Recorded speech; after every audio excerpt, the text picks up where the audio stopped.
Hey,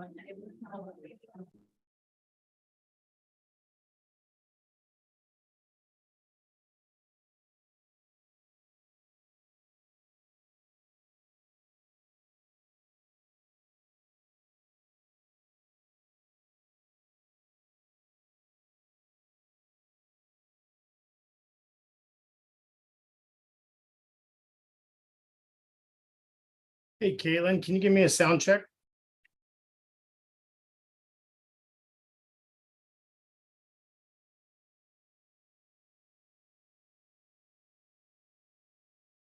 Hey, Caitlin, can you give me a sound check? Caitlin? Can anybody give me a sound check? I can hear you. Anya, can you hear me? Yeah, I can hear you. Can anybody in the room hear me?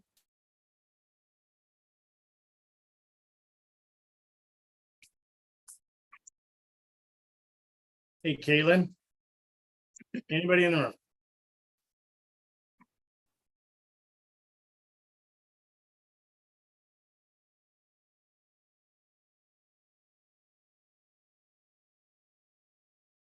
Sound check, sound check. Caitlin, can you hear me? Mayor Gailey, can you hear us? Yep, this is Mayor Gailey. Can you guys hear me? Mayor Gailey, can you hear us in here? I can hear you, Caitlin. Can you hear me? Hello, hello.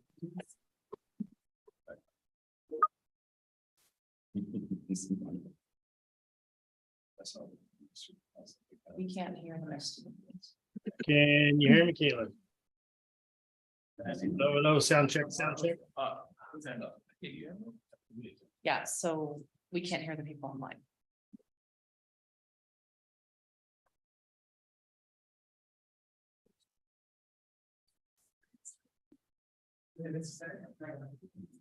Okay, Mayor Gailey, can you test? Yeah, sound check. Oh, yep. Just go ahead and turn the mic up. We can hear you, Mayor Gailey. We're just turning up the mic. All right, perfect. I can hear you guys great. Awesome, thank you.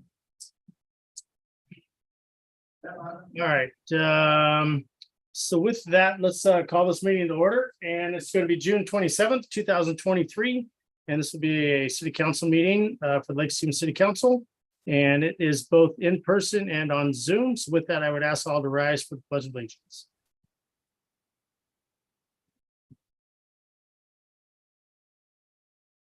Pledge allegiance.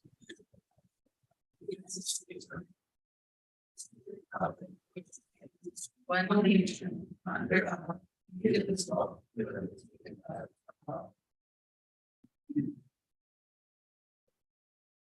All right, great. I'm gonna go ahead and keep off video. My connection is great, but not super great. But I am here. So with that, if we could get a roll call, please, Caitlin. Council President Georgetown. Present. Councilmember Daughtry. Present. Councilmember Peter Shagan. Present. Councilmember Donahue. Present. Councilmember Dickinson. Present. Councilmember Ewing. Here. Councilmember Tudgeon. Present. All right, great. Good to have everybody here. Good to be in a meeting. So with that, let's get an approval of the minutes. Council President. Thank you. I'm going to ask for approval of the agenda. I understand that there is an item to be removed. Yeah, we want to move item 9H. That's the contract with, the contract with North End Excavating for the construction of the ADA improvements project. We want to move that to as an action item, so that'll be 10B, and we'll explain the reason for that. Get there.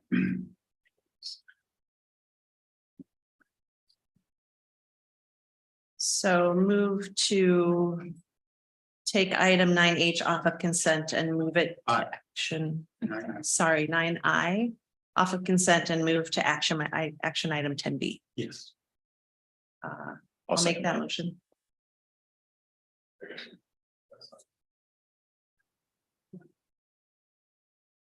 I'll move to approve the agenda as amended by Greg.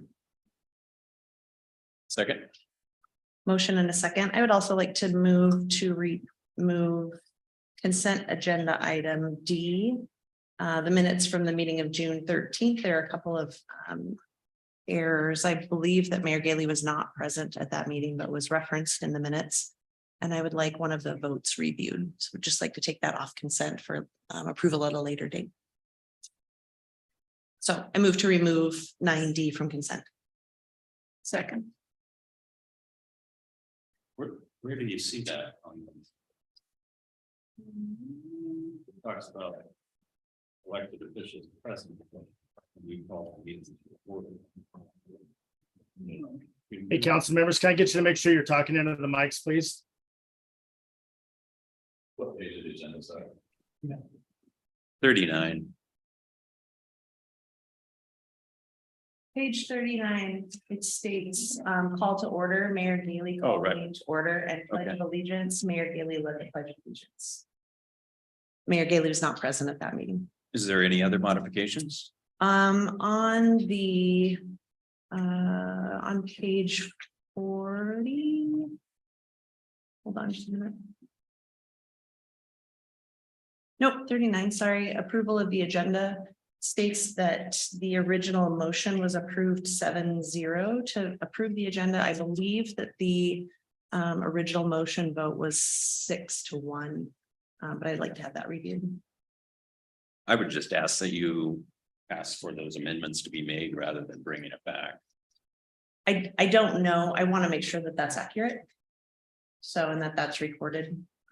So I would like the recording reviewed. Okay, sure. So back to agenda approval, we have two motions and seconds to change agenda items. I guess we need to vote on the ones separate. All those in favor of moving the consent agenda item 9I to action, say aye. Aye. Aye. Aye. Any opposed? And all those in favor of removing consent agenda item 9D, please say aye. Aye. Aye. Any opposed? Move, and I'll second. All those in favor of approving the amended agenda, please say aye. Aye. Any opposed? Thank you, Mayor. You have an agenda. Okay, great. Thanks, Council President. So with that, let's move into citizens' comments. It looks like we have quite a few people here tonight. Caitlin, can you tell me about how many green sheets you have? 9. Okay, 9. And then I see about 10 attendees. Yeah, let's we'll go ahead and go with the full 3 minutes tonight. That's fine. So how we do citizens' comments at city council meetings is we ask for either the green sheets if you're in person or if you're online to raise your digital hand. We'll do the folks online first.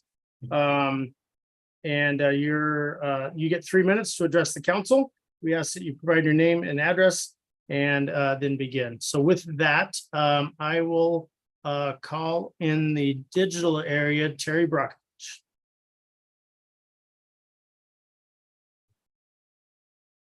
Harry, I'm promoting you to panelist.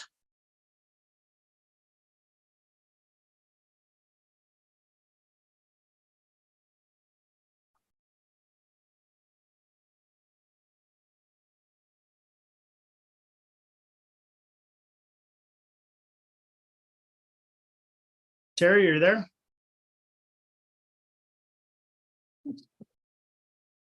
I'll try the allow to talk. Maybe that's easier. Terry, can you hear us? I can hear you. Okay, there you are. Go ahead. All right, Terry, go ahead.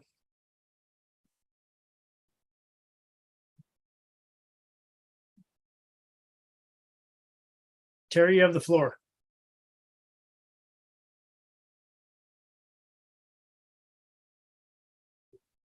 Terry, we can hear, you can hear us. Can we hear you? Can you hear me okay? Yes, we can hear you now. Thank you. Sorry, technical difficulties. I just have a short statement to read. Terry Bakovich, 3516 81st Drive Northeast. To all of the elected officials who have been stalwart against Pride proclamations and events this year, please understand that your service as a public servant shouldn't be about you. It's about your constituents. In America, public servants are sworn to uphold the Constitution of our state and our nation. To deny the ability for U.S. citizens to express themselves and be proud of who they are, especially when who they are is a symbol of authenticity, love, and light, you are spreading the same darkness, hate, and oppression that is a symbol you claim to be against. Your religion and personal beliefs mean nothing compared to the Constitution that binds us all as U.S. citizens. You further erode and destroy that bond every time you put yourself before the people you serve. You should be ashamed of yourself or take responsibility for the erosion of democracy that is happening in our own city. You are the reason that the U.S. has lost ground in the world, and you will be the reason that we ultimately fail as a society. I yield my time. Okay, great. And I'd just like to note for the record there that that address is in Marysville, out in the city of Lake Stevens. The next person we have up is Shannon Spencer. Okay, Shannon, I clicked allow to talk. Thank you. Can you hear me? Yep, we can hear you. Okay. Hi, members of the council. My name is Shannon Spencer, and I'm probably not going to be able to do this without crying, so I apologize.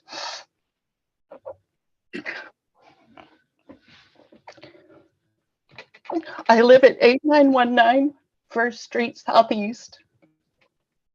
I've lived here for 21 years, since before we were even annexed into Lake Stevens. Last year's proclamation made me so proud and happy about the Pride Month to increase safety, security, and freedom for each of our LGBTQ plus citizens. I'm sorry. I am a parent of children who are in that category, and I am an educator, and each year in schools, even with protections for our LGBTQ plus students, slurs are called and we have to address it. So that safety is extremely important in our community, and I am just really disappointed that there was even a failure to discuss a Pride proclamation from that June 13th meeting. I yield my time. All right, Shannon, we appreciate your comments. And Allie Moore next. Okay, Ally, you've been unmuted. There we go. Yep, we Can can you hear hear you. Hi, I just wanted to go ahead and read the email I sent all of you the day that you decided to not listen to your constituents and not hear the discussion on the Pride proclamation. I had addressed this to everybody here at the council as well as Mayor Gailey. I titled it, "In Lake Stevens, we support the LGBTQIA2 spirit." I am very disappointed that I only heard back from one of you. Everyone else has decided that we are not important enough to be responded to. Let me catch my breath here. So I wrote on the 13th before your guys' meeting that I'm writing to you in urgency of tonight's meeting. Myself and many others in our town believe it is very important for the leaders of Lake Stevens to show support for everyone in our community. Of course, this means during Pride Month, we show support for all LGBTQ identities and orientations. We confidently proclaim our support and acceptance of every resident.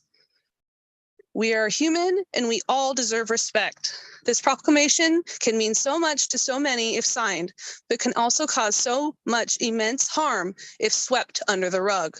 Please understand the impact you will make and act justly.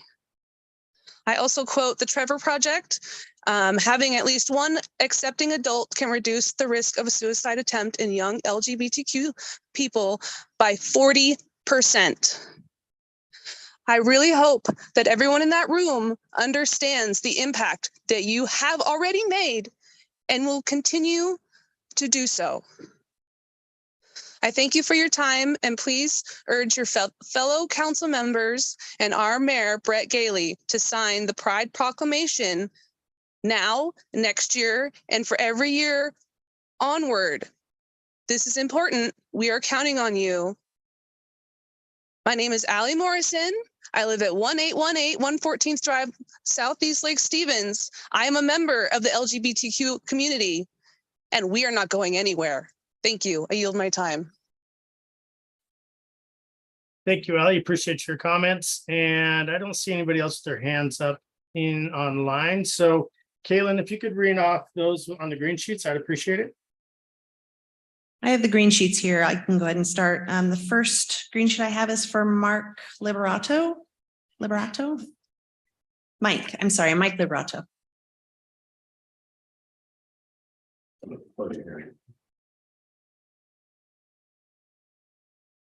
Thank you. Go ahead and state your name and address, and then you'll have 3 minutes. Hello, my name is Mike Liberato. It's actually Michael Liberato. I was born and raised here in Lake Stevens. Graduated from Lake Stevens High School. Came back after college and started my own business here. I've had a business going on my 23rd year here in Lake Stevens.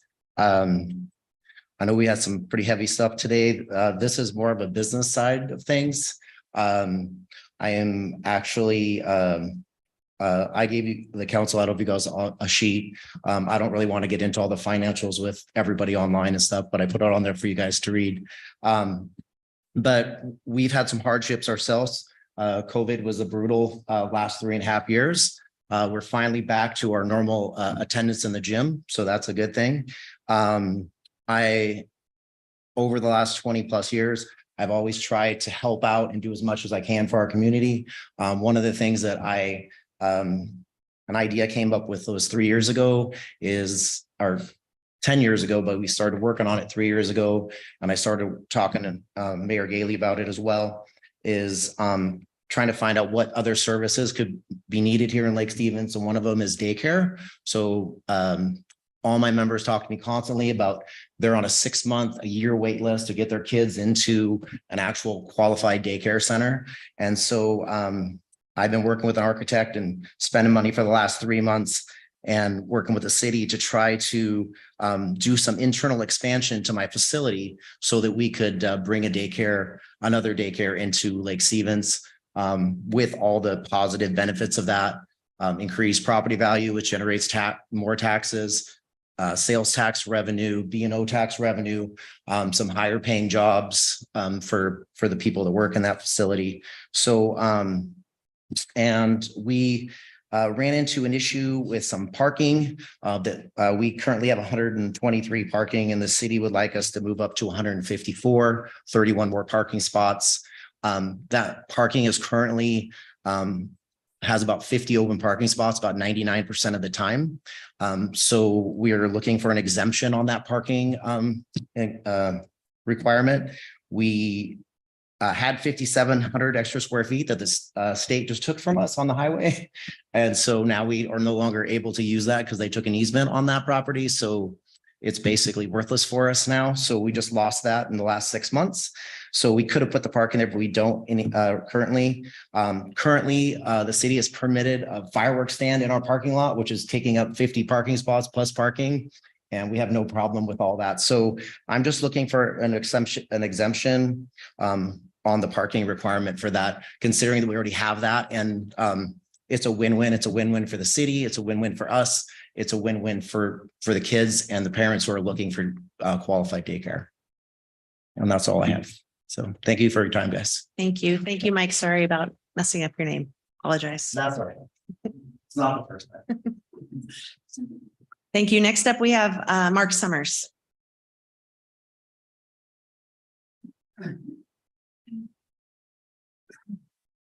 Thank you, Mark. Please state your name and address, and then you'll have 3 minutes. 2411 118th Drive Northeast, Lake Stevens, near the high school. There are 2 things I want to address tonight, 2 questions. There'll be a lot of comments coming later with speakers that are more articulate and experienced. I want to start with the city council. I was watching the meeting from 2 weeks ago regarding Pride proclamation, that subject. At the beginning of the meeting, there was a request for adding a discussion about the proclamation on the agenda brought forward by the chair. And it stunned me that 5 members of the council voted no to discuss the proclamation. In a nutshell, 5 members did not want to. I've never seen that before in the council. Being a former council member, I have a little bit of experience in operations, and I was just stunned that you weren't going to talk about it. I was totally expecting a discussion, and then after discussion, then you take a vote to do your business. So I really wanted to hear what you had to say. I want to know why you would say no to having a discussion. And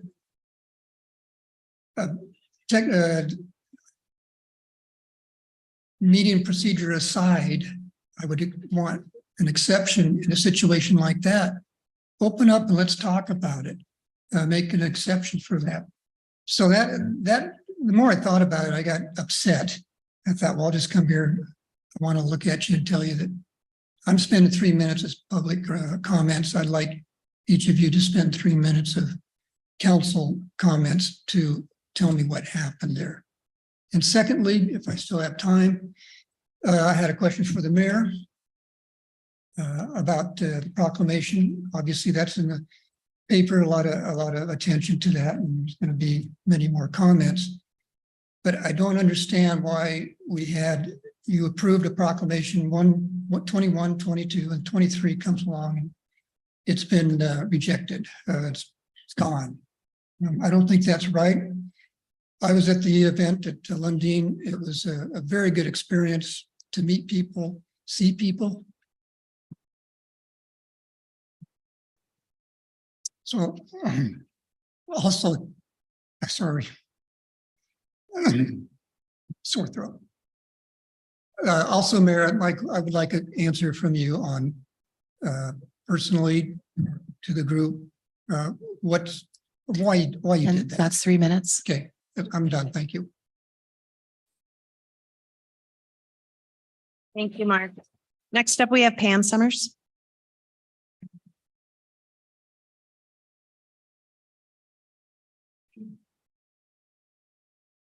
Thank you, Pam. Please state your address and then you'll have 3 minutes. Pam Summers, 2411 118th Drive Northeast. I'm here today, first time since COVID that I've actually attended meetings. I watched them online, but I really wanted to do somewhat similar to Mark to let the council know how profoundly disappointed I am at the decision of the 5 of you who would not discuss it, the proclamation. I'm here in support of the LGBTQ community. And it absolutely profoundly baffles me that for 2 years, you would see the necessity and the worthiness of standing for protecting the human rights of a group of people that really need your support. And I don't know what it's based on either. And the mayor, I'm sorry you're not here to hear and see the folks that are here to say, what the heck? This just is so appalling to me. And I'm been struggling with how in the world you rationalize whatever your beliefs are that they could take as one of the previous Zoom contributors said that you would think that putting your personal beliefs above your civic duty, this is your civic job, is to protect your constituents.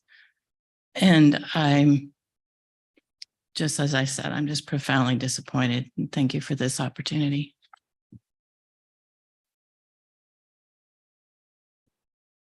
Thank you. Next, we have Caleb Jones.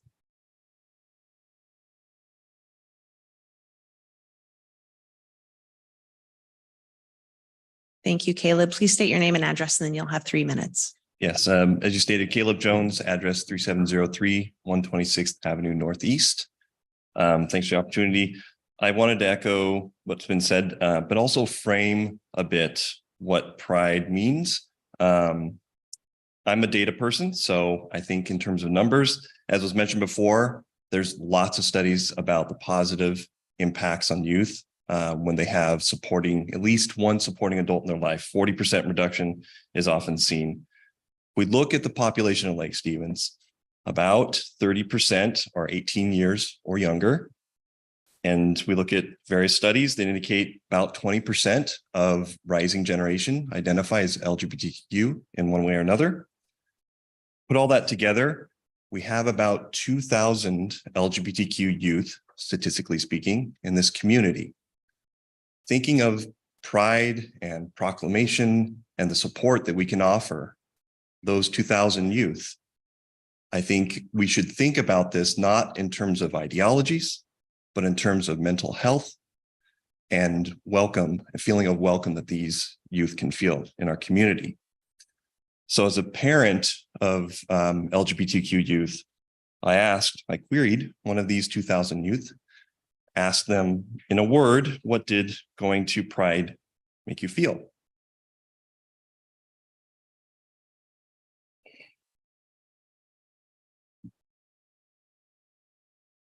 One second. The word they chose was safe.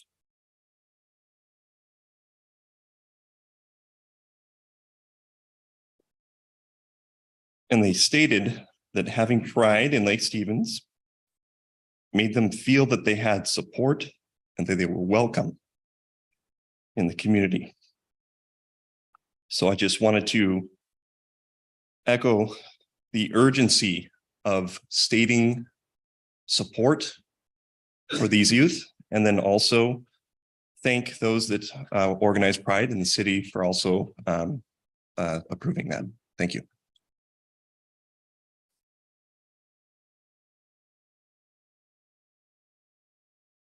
Next, we have Lynn Atchley.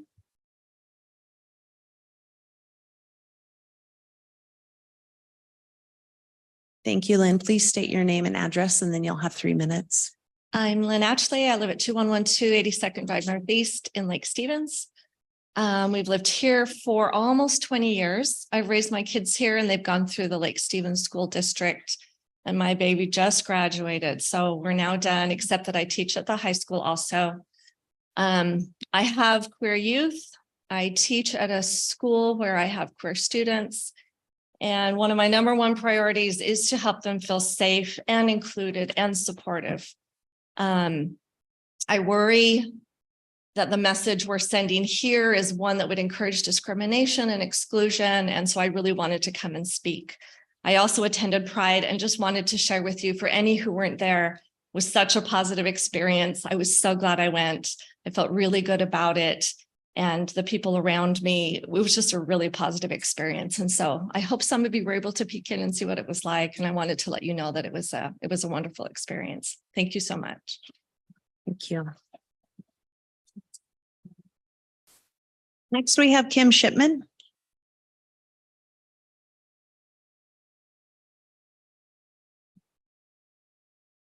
Hi, my name's Kim Shipman, and I live at 3221 Catherine Drive here in Lake Stevens. And I'm a little off topic from what most people are speaking on.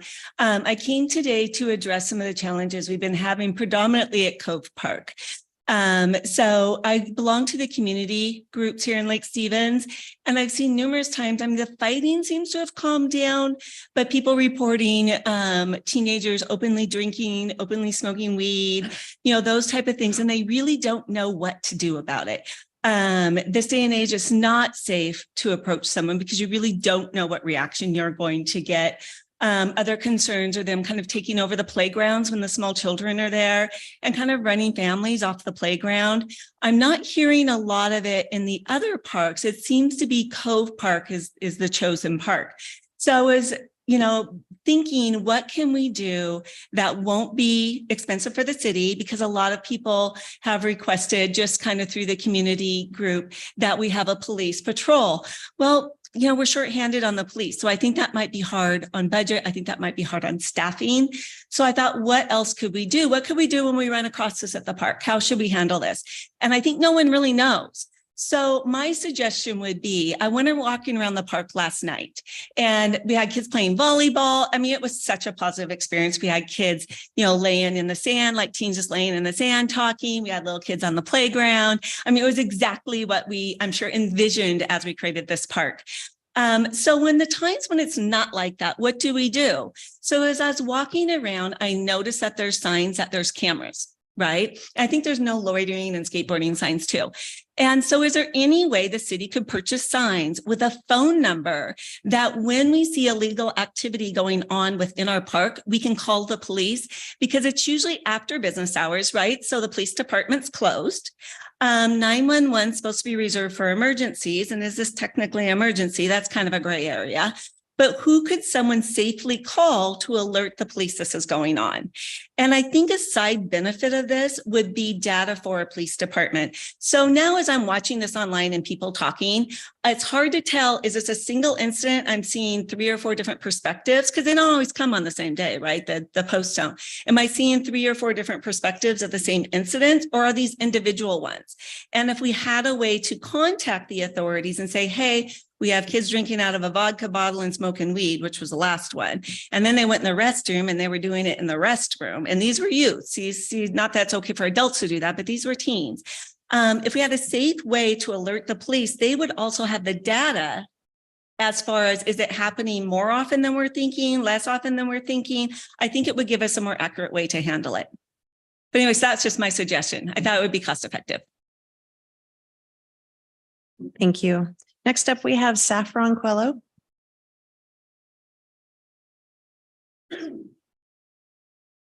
Thank you. Please state your name and address, and you'll have 3 minutes. Saffron Quello, 98258. The Everett Herald recently published an article that describes how Mayor Gailey and most of the city council voted against the Pride Proclamation on the agenda of the June 13th meeting. In my personal opinion, I believe proclamations to be empty and performative gestures that don't do much to move the dial. However, after hearing the active denial to do the most menial of performative tasks, my opinion has changed. Shame on you. Shame on you, Steve Ewing. Shame on you, Kim Daughtry. Shame on you, Marcus Tajan.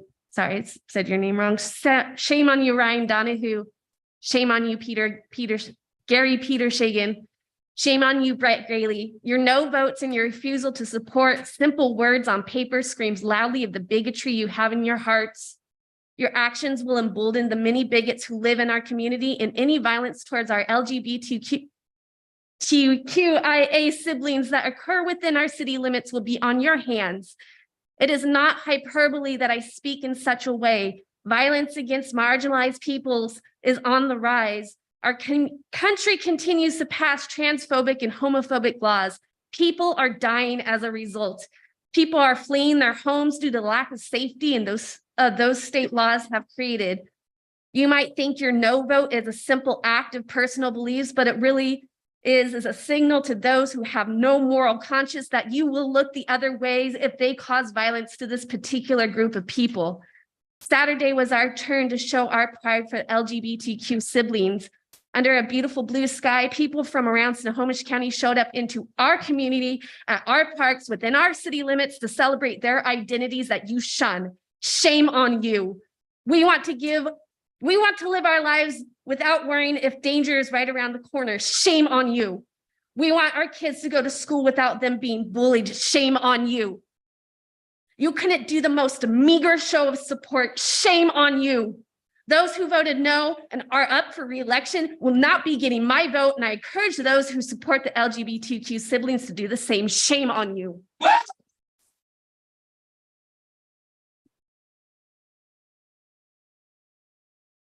The next name is Matthew Skews. Please state your name and address, and then you'll have 3 minutes. My name is Matthew Skews. I live at 227 140th Avenue Northeast, Lake Stevens. I graduated from this high school in 1986. I was called a faggot. I was picked on, shoved around, no protection for 4 years. I was called a faggot before I even knew I was a faggot. Society pressured me to get married, have 2 children before I was able to figure it out myself. I went to that park completely accidentally. I just texted a friend, hey, what are you doing today? I didn't even know what was going on. So I went. I cried like a fucking baby to feel like I belong here. I didn't think anybody cared. I had to go to Seattle for Pride. And then to find out you all just sat, or 5 of you, excuse me, that. 5 of you wouldn't even talk about it. And you did it for 2 years in a row. And like the lady said, it's a piece of paper.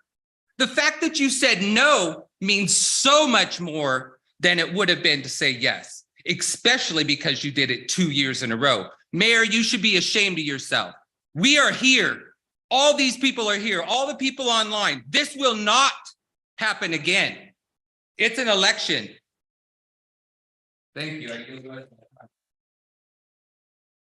Next up, we have Kathy Benson.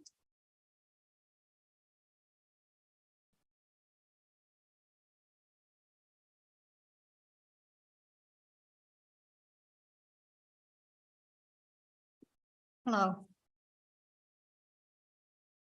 Everybody's been so eloquent. Thank you. Good evening. My name is Kathy Benson.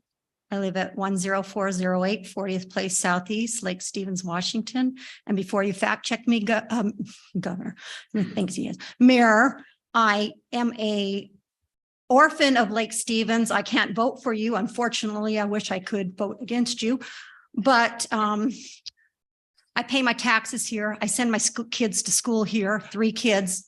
I've lived here since 1989. I have, like I said, I've raised 3 children here. They went through the public school system.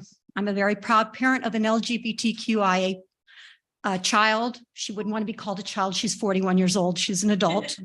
And I love Lake Stevens. I love this place with all my heart. I'm here to celebrate the month of Pride, a glorious celebration and recognition of many contributions that the LGBTQI community has given to our local, state, national, global governments and people. The opposite of pride is shame. Again, shame is a big word right now. And it seems that many of this council would rather people of the LGBTQI community live in shame of who they are. And I find it ironic that the mayor and others speak that it was because of Christian values or whatever, that they denied the acceptance of Lake Stevens Pride Proclamation, that forgetting their Christian values have no place in our government. This is a community made of people observing laws, and those laws including the rights to live how you want, who you want to love and be with. I'll also remind you, everyone, that you represent the LGBTQI Lake Stevens community. You don't have the luxury of just representing Christian nationalists or heterosexual people. You have the responsibility of all people in Lake Stevens. And if you cannot stand with those in the proclamation, then you have to question your ability of whether you are sincere in your leadership.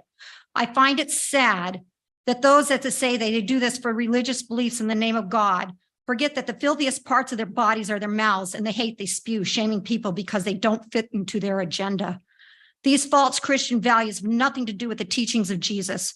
Jesus hung out with the lepers, the downtrodden, the throwaways, and the ones that were marginalized. Jesus didn't embrace those standing at the front of the temple. He stood with those that were cast out.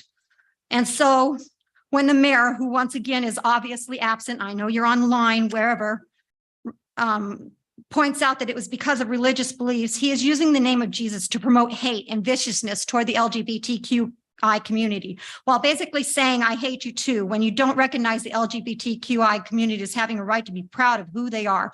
What you're telling them is they have every right to live in shame, and I don't think that's right.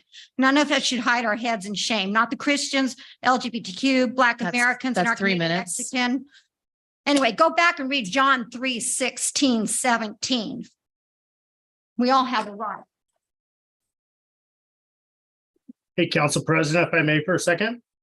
Just for the record's sake, at no time have I said anything about religion with this subject. So I'm not sure where that last person gets the religious portion of this. That's all I have to say. The last screen sheet I have is for Jennifer Davis.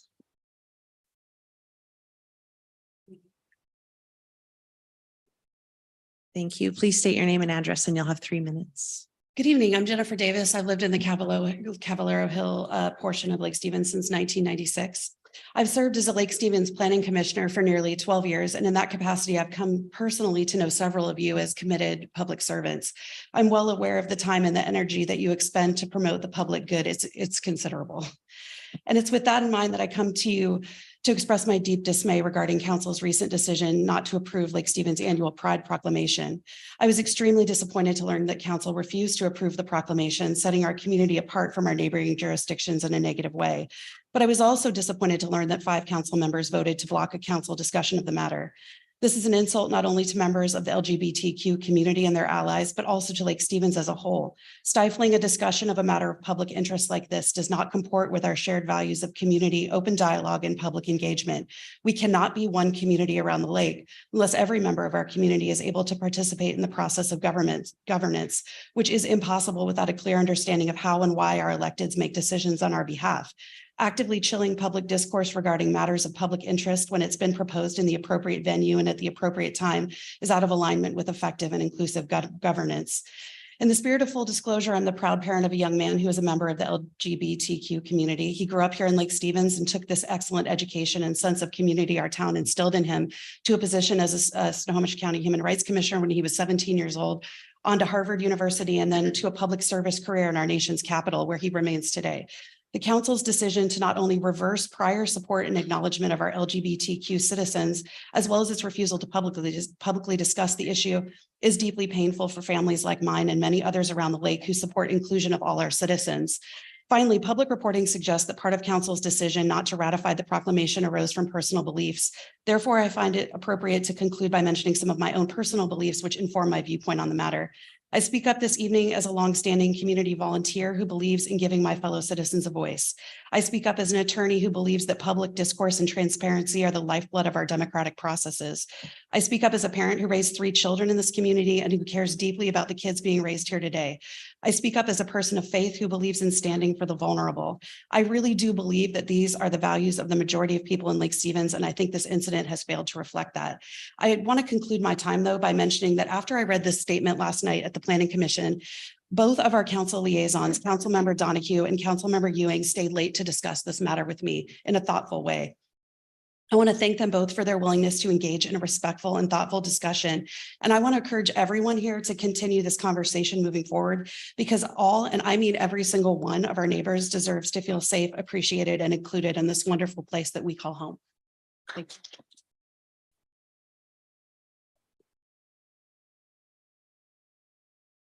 Thank you. That concludes public comment.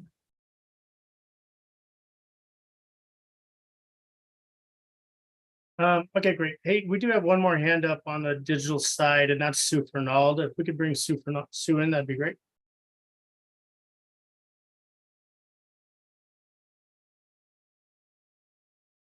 Sue, you're in the meeting. Can you hear me? We can hear you. Good evening. My name is Sue Fernald. I live on 15th Street South in Lake Stevens. My concern that I'd like to talk about is the sidewalks with the funding coming in. I would like to have the council and mayor reconsider the 10-year plan, go down to a 3-year plan, finance it, bond it, pay the 10-year loan. That's fine. But I believe the 9,000 students that are in school deserve to have the sidewalks before 10 years. 10 years, if a kindergartner started, they will be in 10th grade. And if any of you had the opportunity to go to the Lake Stevens graduation of 630 kids, that's 630 kids that are going to go out, start their life, hopefully come back or start a family. In 10 years, that would be 60,000 of our students. And we'd like to be able to say they can come back and be able to walk around their neighborhood. So I would like a discussion on reducing the 10-year plan to a 3-year plan and get the elementary schools in, since the busing has to be 1 mile and out to get those kids to be able to walk. My last comment is Please play fair in the sandbox. You'll never know when you might run into that playmate as a coworker, a person, a neighbor. Thank you. Thank you, Sue. Appreciate your words. Thank you. And did we Mayor see one more Gailey? green slip? Yes, Mayor Gailey, we have one additional green slip and then I think that's it. Okay, great. Thank you. Connor Davis. Please state your name and address and then you'll have 3 minutes. And Connor Davis, 2106 127th Drive Northeast. And like Commissioner Davis, I'm also on the Planning Commission. I'm also a teacher at North Lake Middle School. And I didn't plan on speaking, but wanted to share a story that I think may be fairly impactful. So I've inherited the running program at North Lake Middle School. Kids that run in Lake Stevens are pretty gritty kids. You're running in the summers, that's great. The fall, even better. The winters, not so much. There's a running club that I do on Monday and Wednesdays. We leave after school, it's starting to get dark out and it's usually raining. 40 degrees and rain in January is not fun. I would encourage kids over the course of the school year to sign up. And occasionally I'd get a kid that's completely unsuspecting. Like they barely participate in PE. Why are they coming out to running club? So there was a young lady that came out and they really struggled, to say the least. And I noticed, like, they'd run like 1/4 mile and they'd break down, not physically, but emotionally. They were really struggling. Something was just wearing at them. I communicated to mom and dad, your kiddo is really, really struggling. They won't communicate with me. I don't know what's going on. 3-4 weeks go on and they come out every single day.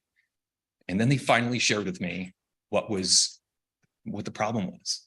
And they were concerned about communicating their sexuality with their parents. That's what it was all about. As a teacher, I know, like, part of the reason why I left my previous profession to become a teacher is to be that, what I needed as a young kid, that person to communicate with, not just as a teacher, but as, in some cases, a mentor. Words are really impactful. I see that in the classroom. Actions are really impactful. And our kids, when we're talking about the Trevor Project, we're talking about the most vulnerable population in Lake Stevens. It's our kids, and they need our unified support. Proclamation is one thing. Your words, your actions in a public declaration of just unified love, adoration, and respect in this community is what we need. Thank you very much.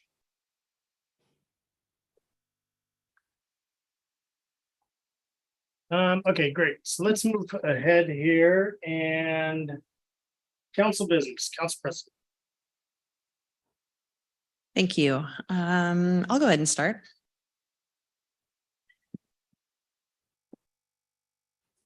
I'd like to start first with a couple of notes of appreciation. First of all, to Sergeant Barnes with our Lake Stevens Police Department and his team of explorers. They provided security at the first inaugural Lake Stevens Pride event this weekend. And just want to thank you for your professionalism, for your leadership, for the explorers. You could tell that they really looked up to you and really came to you for advice and guidance. And what a great group of youth. They were helpful and responsive and available. And it was just really great to sort of watch them be present and be helpful. And you could tell that they really enjoyed what they were doing. So just want to say thank you very much. Also to the Parks Department. In helping with this event, there were a lot of questions. It was the first event where a group of people that didn't really know what we were doing initially. Special thanks, though, to Tanya Woldridge, who I understand is a very new Parks Department employee. Just incredibly responsive, very helpful, present, available, also willing to answer what were probably really dumb questions. So if you could please pass along our thanks, much appreciated.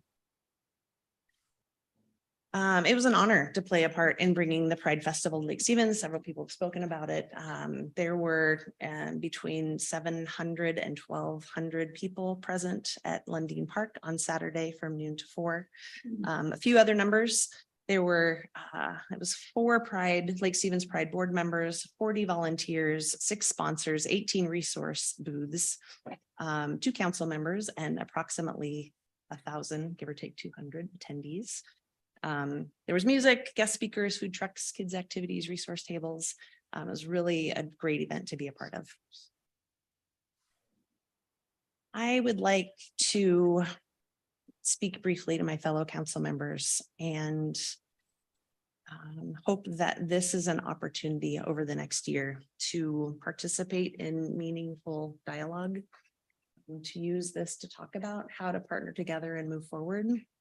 I know that we all have the same goal: to live in a community that is thriving and live in a community that is healthy. And I look forward to engaging in opportunities around this topic to help make that happen. I look forward to doing the work necessary to have a signed proclamation in 2020. That's all I have for this evening. I'll pass it along to my right, Councilman Daughtry. Okay, I'm going to be blunt. There were 3 councilmen at Pride on Saturday. I was there for 5 minutes before I got yelled at. First person I came in contact with in Lundin Park yelled at me. To speak of inclusion from your side of the aisle or your side of the dialogue is hollow. A few months ago, I said that when you guys come after me on emails, when you come after me in a council, I want to sit down and talk to you about it. I reached out to a few of you. Crickets. I've only had dialogue with one person. You want to have dialogue? I'm willing to have dialogue. Over the past 2 weeks, I have been called a hater. I have been called a bigot. I have been called all kinds of nice things from people that are inclusive.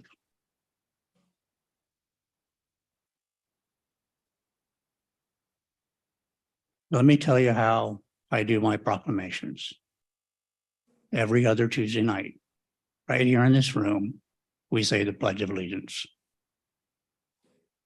Everybody's equal.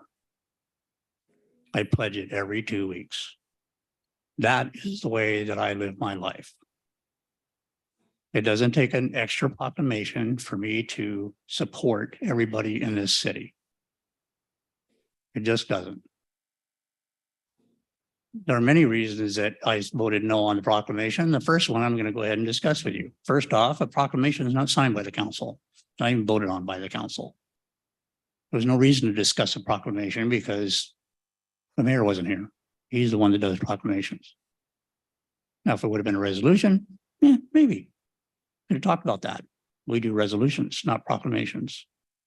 So it's not part of our agenda. That's why we voted it off. That's why I voted off. I'm not going to talk for anybody else. But when I stepped foot on Lundin Park on Saturday morning or Saturday afternoon, immediately yelled at, "Why are you here?"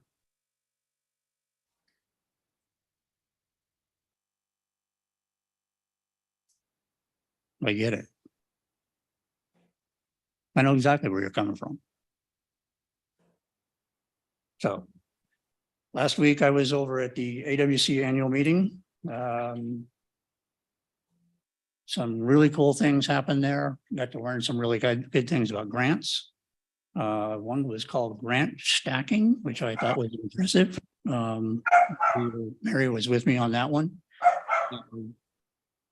Year of Vernon told us about some things that were happening up in her city and how they did that and what they did with their flood control, and another one on their library and community center they were building up there. And I was totally impressed with that presentation.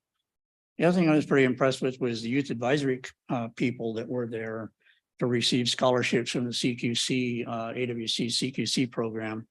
And four of the 8 recipients were there to talk about their cities and the way their youth advisory councils are working.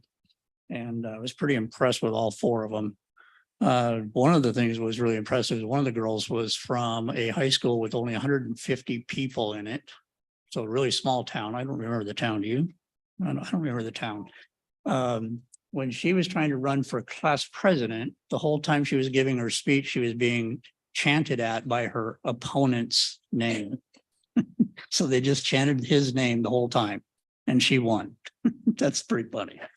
So anyway, lots of good things that we learned in AWC annual meeting. Wanted a few other things to be up there, public safety things, but we didn't talk about any public safety things at that time. Hopefully we'll be talking about those things in the future. So see, I think it's all. Councilman Peter Sagan. Excuse me. First off, I'd like to thank the police department. There was a robbery that took place of the pot shop in over on our industrial area here about 10 days ago. Those folks were chased down Lundin Park. There was 3 perpetrators. The police chased them down Lundin Park into some neighbors or residents' yards. One of those residents was an elderly woman and could not figure out what was going on. Recently lost her husband. 4 o'clock in the morning, there's strangers in her yards and there's police everywhere. Scared out of her wits. That gal fears her safety right now.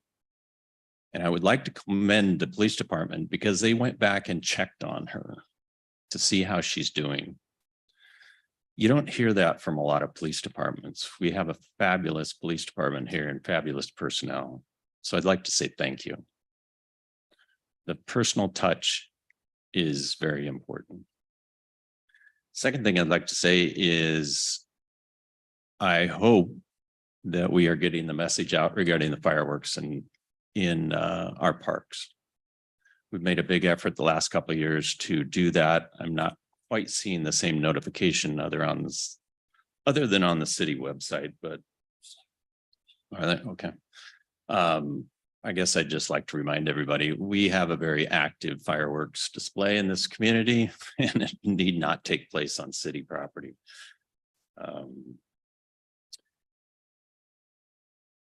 Also, I would like to say the utility committee made some headway last week. I think Ryan would agree with me. We are getting staff people together from the various entities, city and the sewer district to actually start talking and trying to figure out how we're going to make this marriage work. So small steps at a time, but very important steps. I will tag on to Councilmember Daughtry's comments regarding what's taken place the last couple of weeks. The most recent name I was called was a jack off jerk off on a phone call that was voicemail that was left yesterday, I think it was. Never heard that term before. I've been called a lot of names, but never heard that one before. But to answer some of these discussions, a lot has changed in the last couple of years. I mean, we're talking about men participating in women's sports. We're talking about parental rights being taken away by the state. There's a whole host of things that have changed in the last year. And whether you agree with them or not, we do have to respect each other's opinions. I don't come from this from a religious standpoint, and I don't know where that comment comes from. I come from it from a practical standpoint on what my values and morals are. And if you don't agree with those, that's great. I'm not going to argue with you. But at the same time, you need to respect my morals and judgments and values. And what we've heard the last couple of weeks is nothing but shame on you. You're nothing but a white supremacist. You're a nationalist, all sorts of name calling from people that I've never met. They know nothing about me. And it's kind of disgusting. And so when you ask us as to why we did not participate in this, the answer is simple. A lot has changed in the last 18 months, year. And what happens today is not the same as what happened a couple of years ago. And in the future, things always change. Thank you. Councilman Donahue.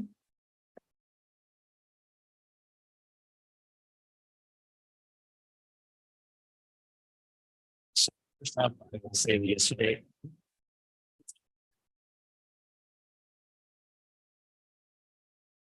Is this better? Okay.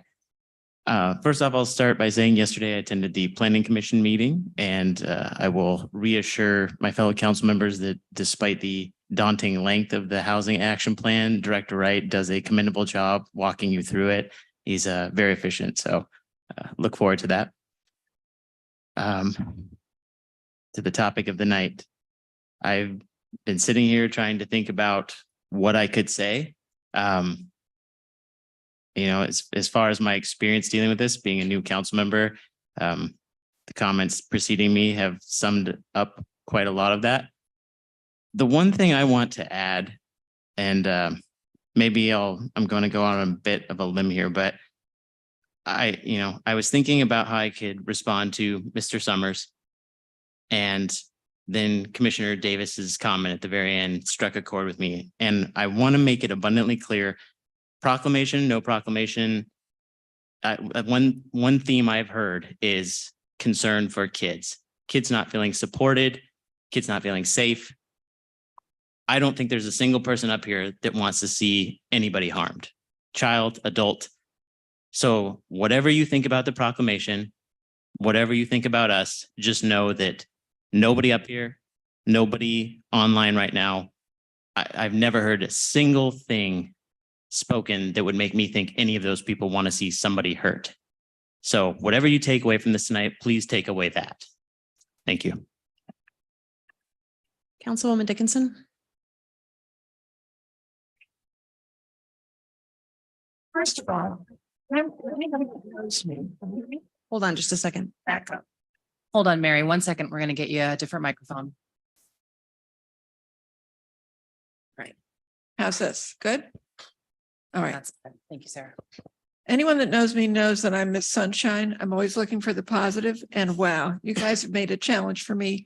I'm with you. I really appreciate you speaking tonight. I really do. And so let me think positive. The Pride on the Lake on Saturday was mind-blowingly wonderful. I was doing rock painting with kids. Oh, we had so much fun, and we were making paper flowers, and I was running around and talking to folks like Steve Hobbs, who was there. Yes, he was. Excuse me. I didn't mention his title, but you know, him. It was just an amazing experience, and Dawson Place was there.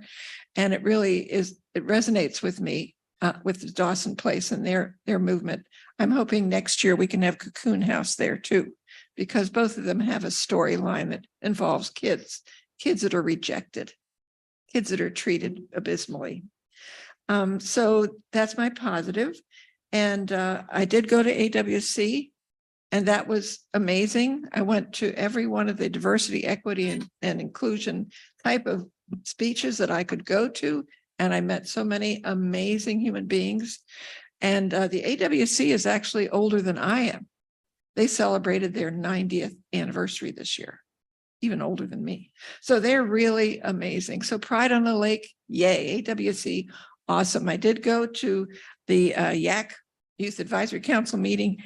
And yes, I wish I'd gone to the one that was at the AWC convention, but I didn't make it there. I was told I needed to go somewhere else. So I did.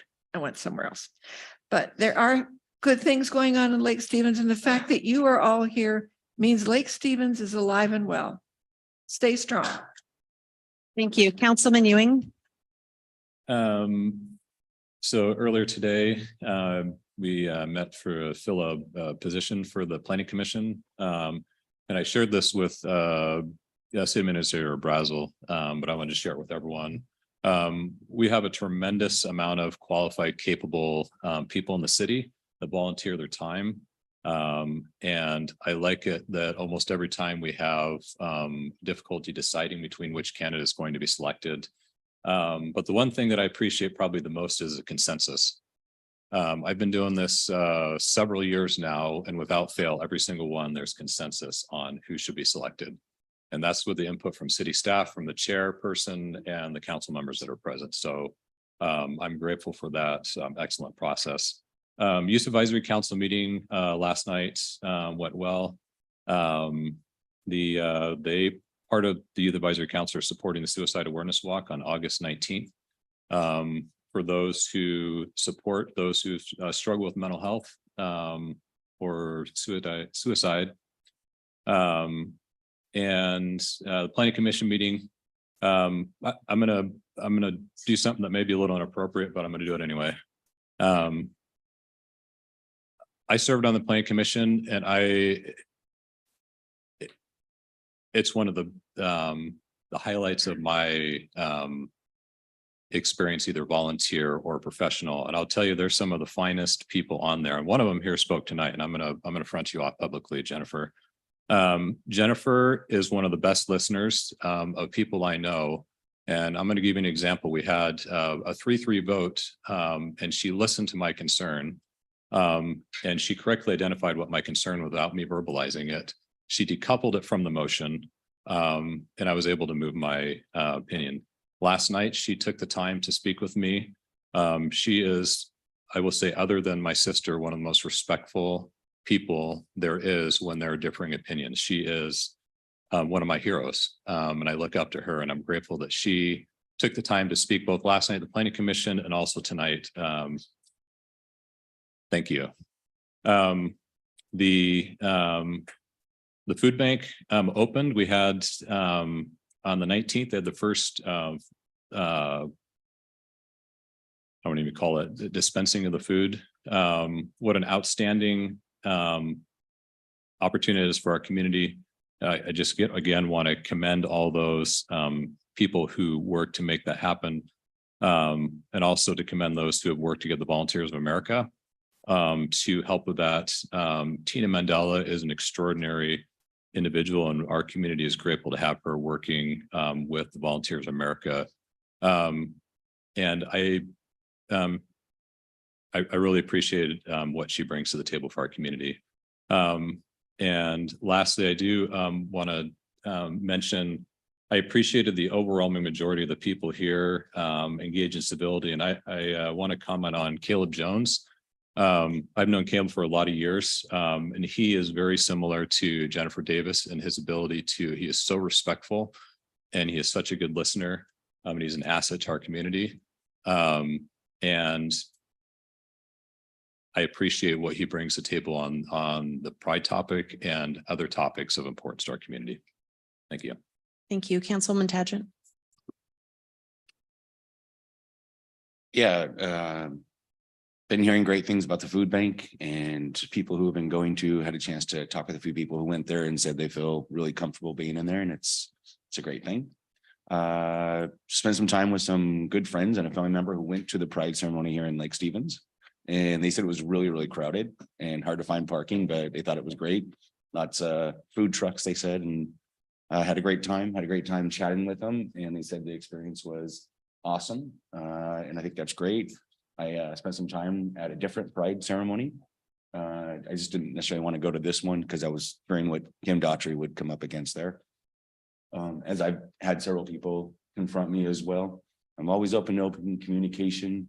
I look forward to the council and Angie communicating with you and seeing if we can find a resolution in the future to, let everyone know. I think everyone here wants children to be safe, families and community and so forth to feel safe. I don't think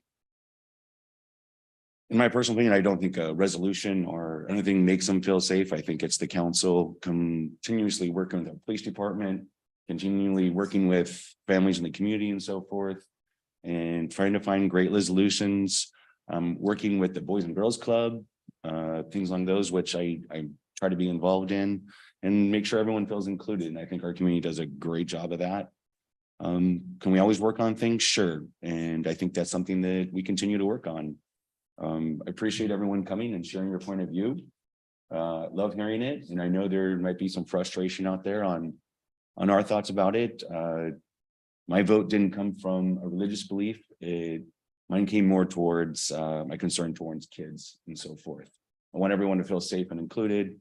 And I have family who are LGBTQ+ as well. So I definitely don't have an issue with that. I want everyone to feel loved and live their best life. So I look forward to continuing dialogue with that as well. Thank you, Mayor Gailey.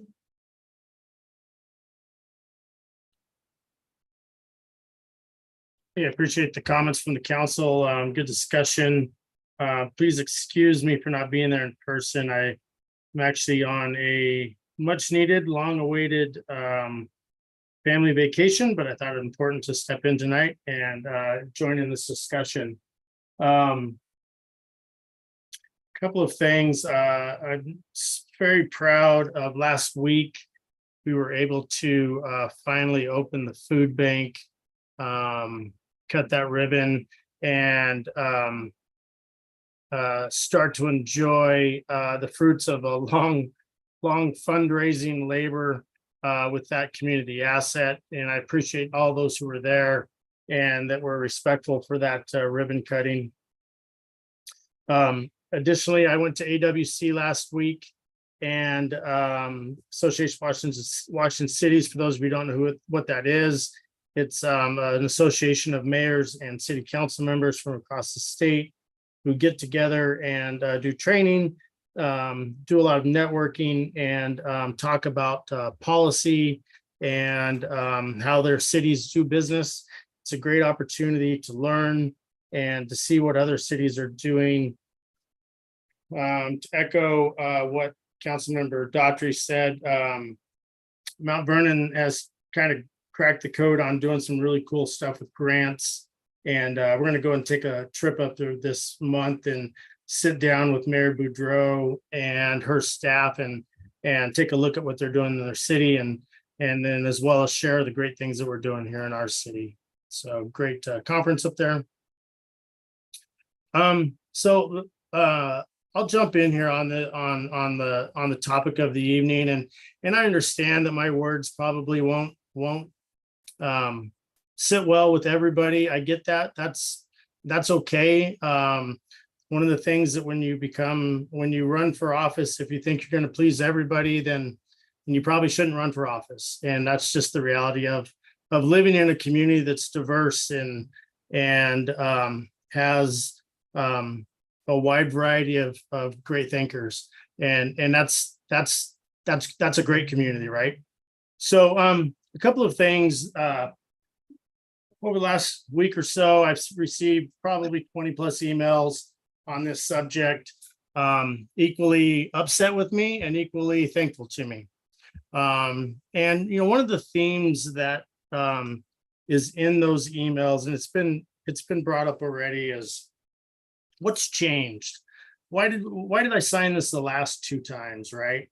And so what's changed? I think it's a really good introspective question that those people who emailed me that should ask themselves, what has changed? And I'll tell you what's changed for me. I've had conversations, I'm seeing it myself, and my concerns are these. We are seeing policies implemented such as in our own school district that is detrimental to parents' rights. We are seeing these types of policies that get government between their children and their kids. And I find that to be detrimental. I see laws being passed such as Senate Bill 5599, which removes parents from health and mental health care decision-making. So that's one of the aspects I looked at when I just when I talked about this, or when I decided not to sign this proclamation. Another part of it is a women's rights issue. We're seeing so many women's rights issues being trampled on in the name of I'm not even sure. And so that concerns me when we have biological males competing with biological females, and that's accepted and heralded. I find that to be a trampling on women's rights, and a concern for me. So those were two main issues that I had when looking at the proclamation this year. Another thing that really concerned me when making this decision was a presentation that I saw and listened to from what would be, I suppose, an expert in our community on the Pride community. And my concern with her presentation was the confusion that she herself had with her own community. And I just really get concerned when the expert is confused what we're doing to confuse others in our community. Again, you may not like what I just said. I get that. That's why we have these discussions.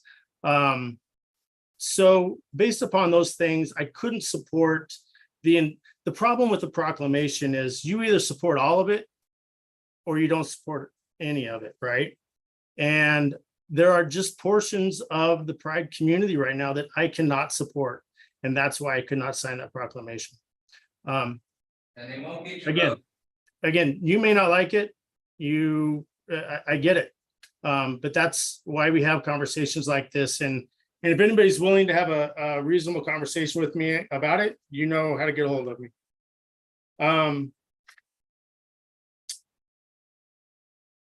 I am glad that there was a Pride event this weekend, that people were out, be able to enjoy themselves and be with those who love, who they wanted to be with and who they love. And I think that's a great example of our community to come together and show unity. And I do appreciate that. So with that, I'm going to move forward on the agenda. And can we get a motion? Jean, do we have any city department reports tonight? We do. Russ Wright, second quarter planning update.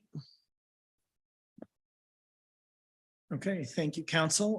I will make this quick tonight. We do like to provide an update to the council on our progress, and it was something that the council had asked to be apprised of the long-range planning and the planning commission's work project. So what I can say is I've been pushing my staff extremely hard over the last 6 to 8 weeks to get several long-range planning initiatives done, as well as consultants we have on board.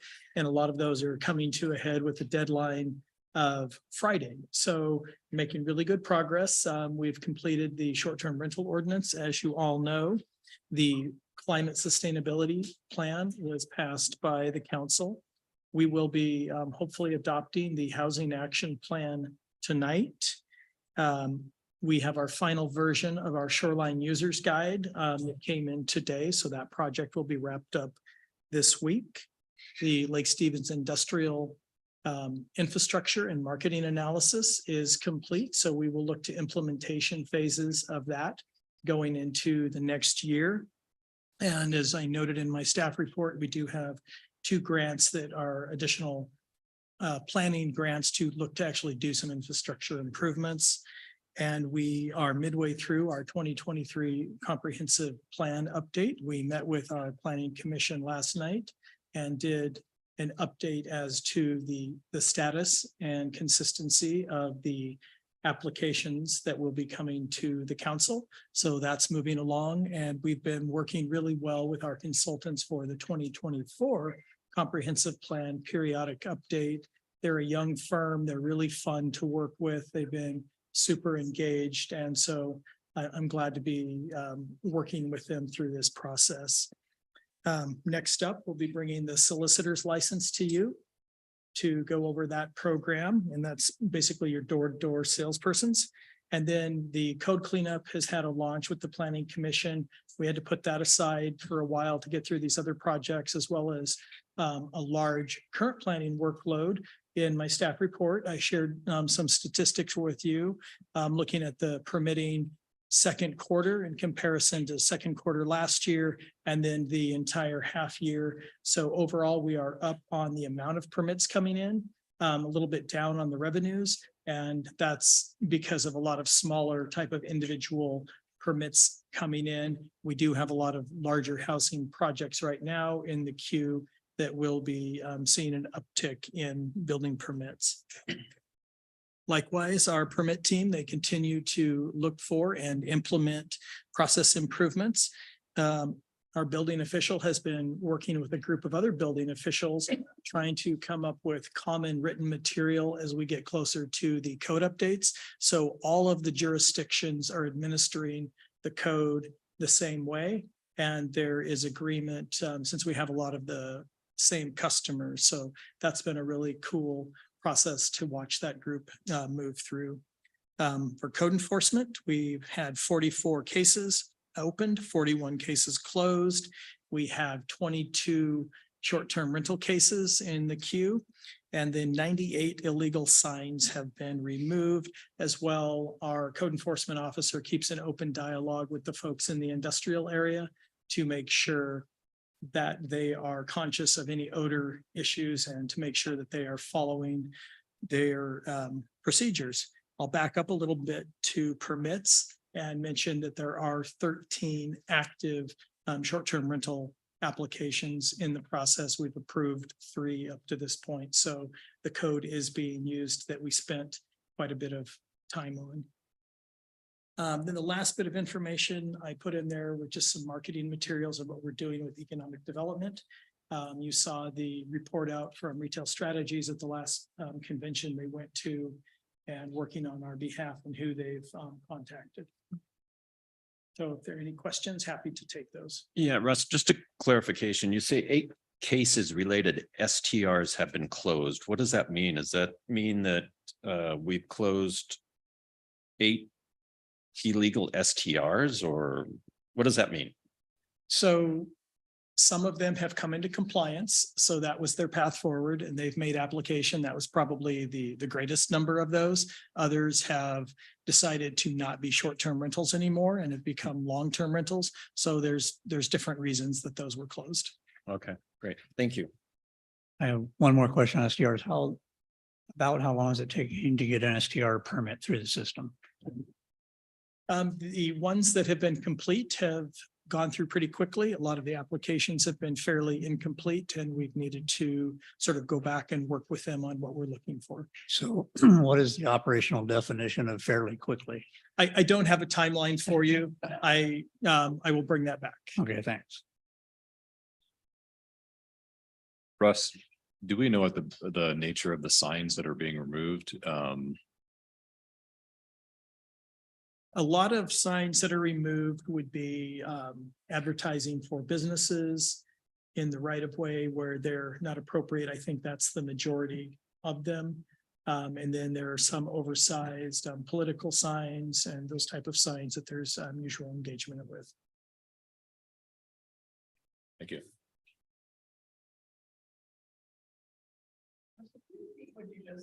Okay, any more questions for Russ? Would you repeat what you just said? About signs? The things that were removed, yes.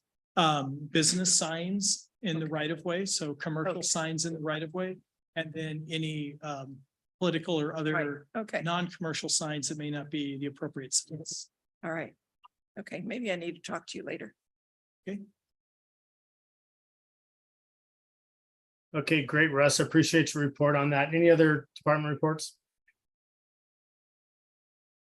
Okay, let's move forward then. And can I get a vote to motion to approve the consent agenda? So moved. Second.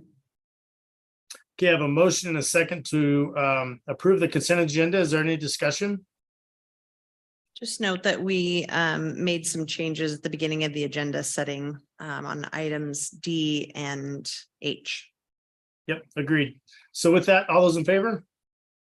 Aye. Any opposed? All right, and let's move All right. forward to the first action item, which is the housing action plan.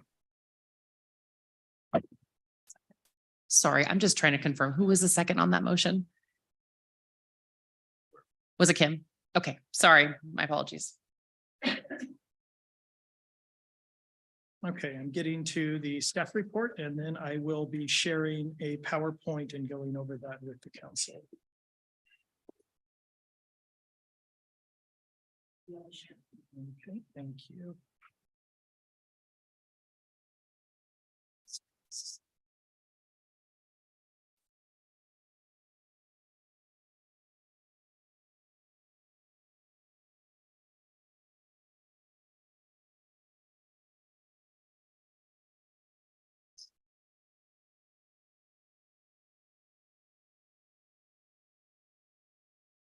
Okay.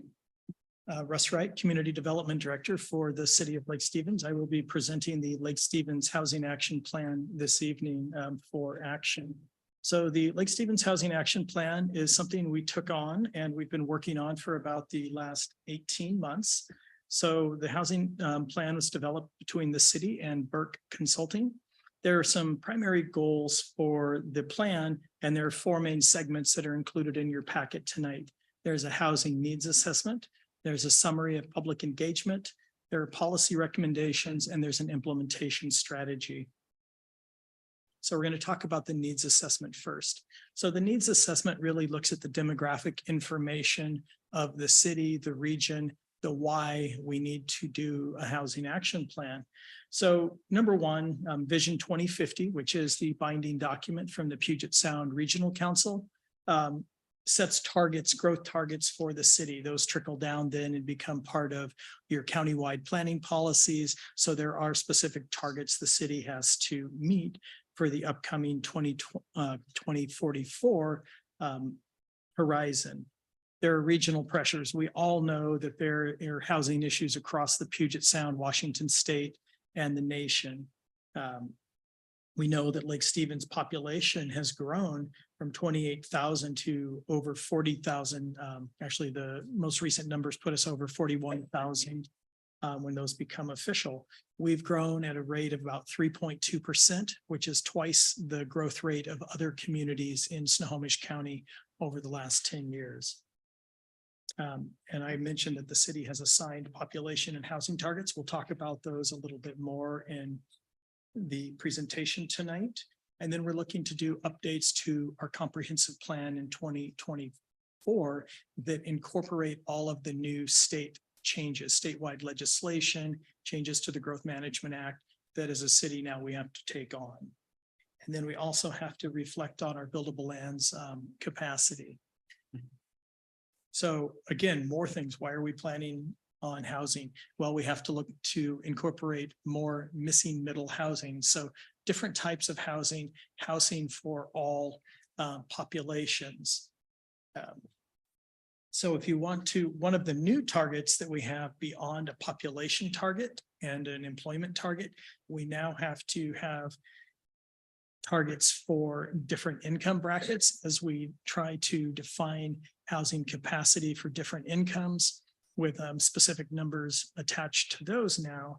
And what we know is we have about 3,000 units that we need to create for households with an income between 0 and 80% of the average median income of Snohomish County. So what does that mean? The median income is the midpoint of the wages that families have in Snohomish County. And we also now have to accommodate housing for emergency shelters and supportive housing. Those are also new inclusions to our comp plan and our planning effort moving forward. And we also now have to look at, are there racially disparate impacts related to our housing policy in the past or any of our zoning ordinances and that relates to displacement and exclusion in different housing types.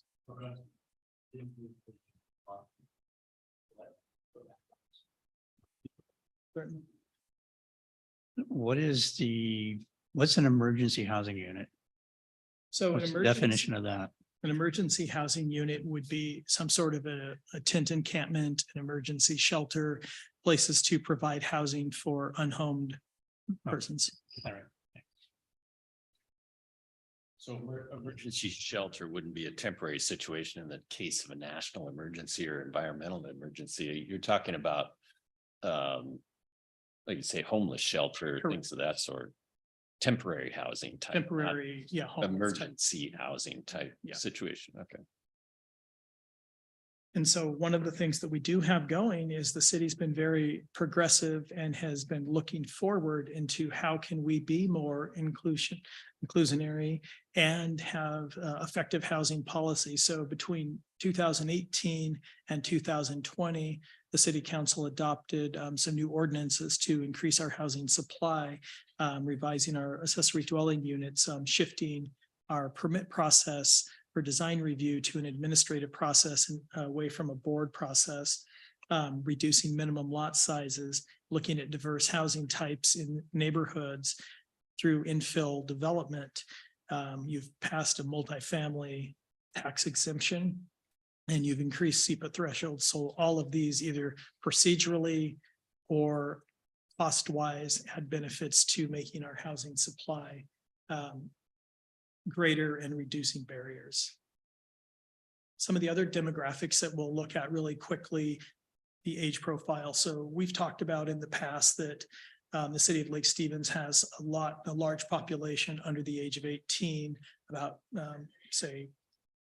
I think it's upwards close to 50% of our population. The largest demographic we have though is between 30 and 39. So the parents of those younger generations. And we also have a growing cohort of an older population, the baby boomers. And so that becomes a big issue of housing, both housing our youth as they are looking to have their first homes, and where are we putting our seniors and retirees and people that are wanting to downsize and live in place.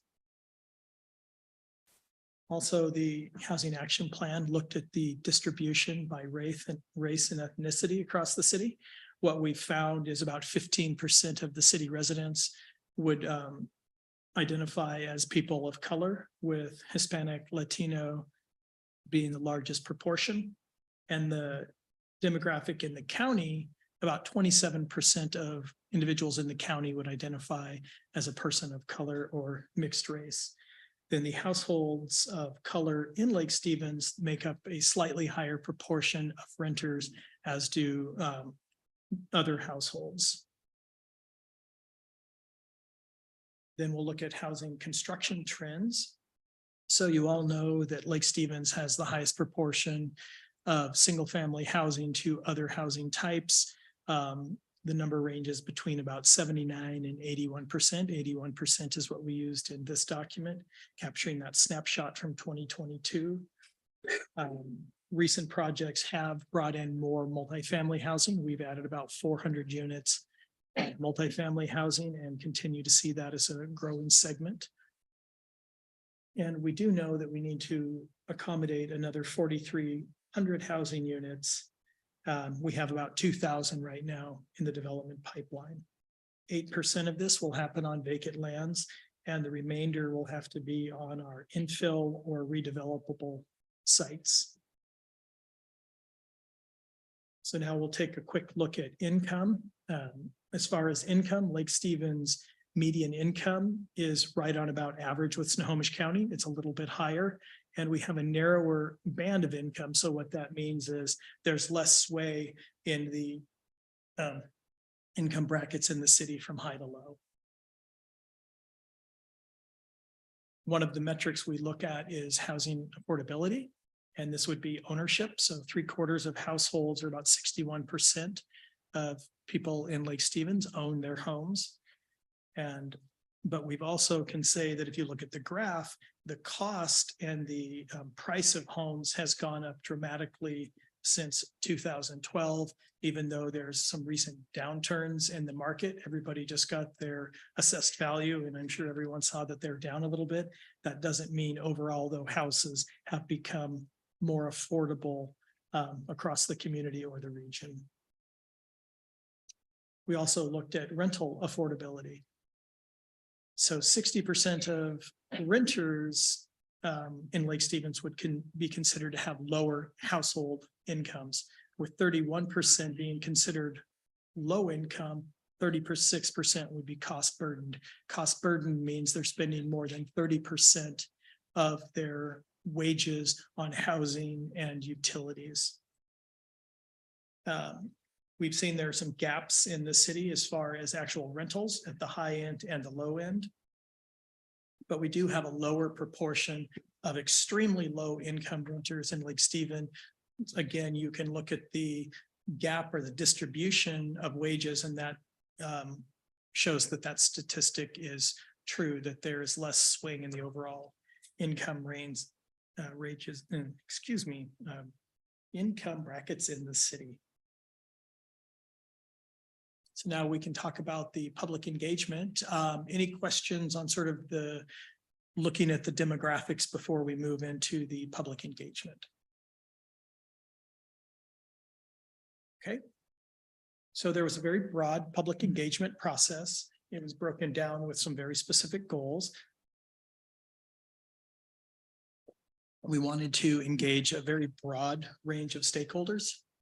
We wanted to identify the unmet housing needs in the city, build an understanding of those needs using narratives and graphics, and then increase the awareness of the city's recent efforts to increase housing options that we just talked about. So the outreach activities specifically included the Aquafest, where we usually do that. We use that as a great forum to sort of get the word out on what are the big programs and topics that the city is tackling. There was a community story map and a housing survey that was on our website and broadly distributed. There was work with the Community Advisory Council, community workshops with the Lake Stevens Planning Commission and City Council. There were group interviews and then discussions with community transit. Russ, I'm assuming on the last slide under outreach activities where it says Lake Stevens Aquafest, is that 2022? Yes, it is. Thank Okay, you so much. okay, I just want to make sure I was. This has been a longer Really process. long. Thank We might have been talking about 2022. Thank you for that.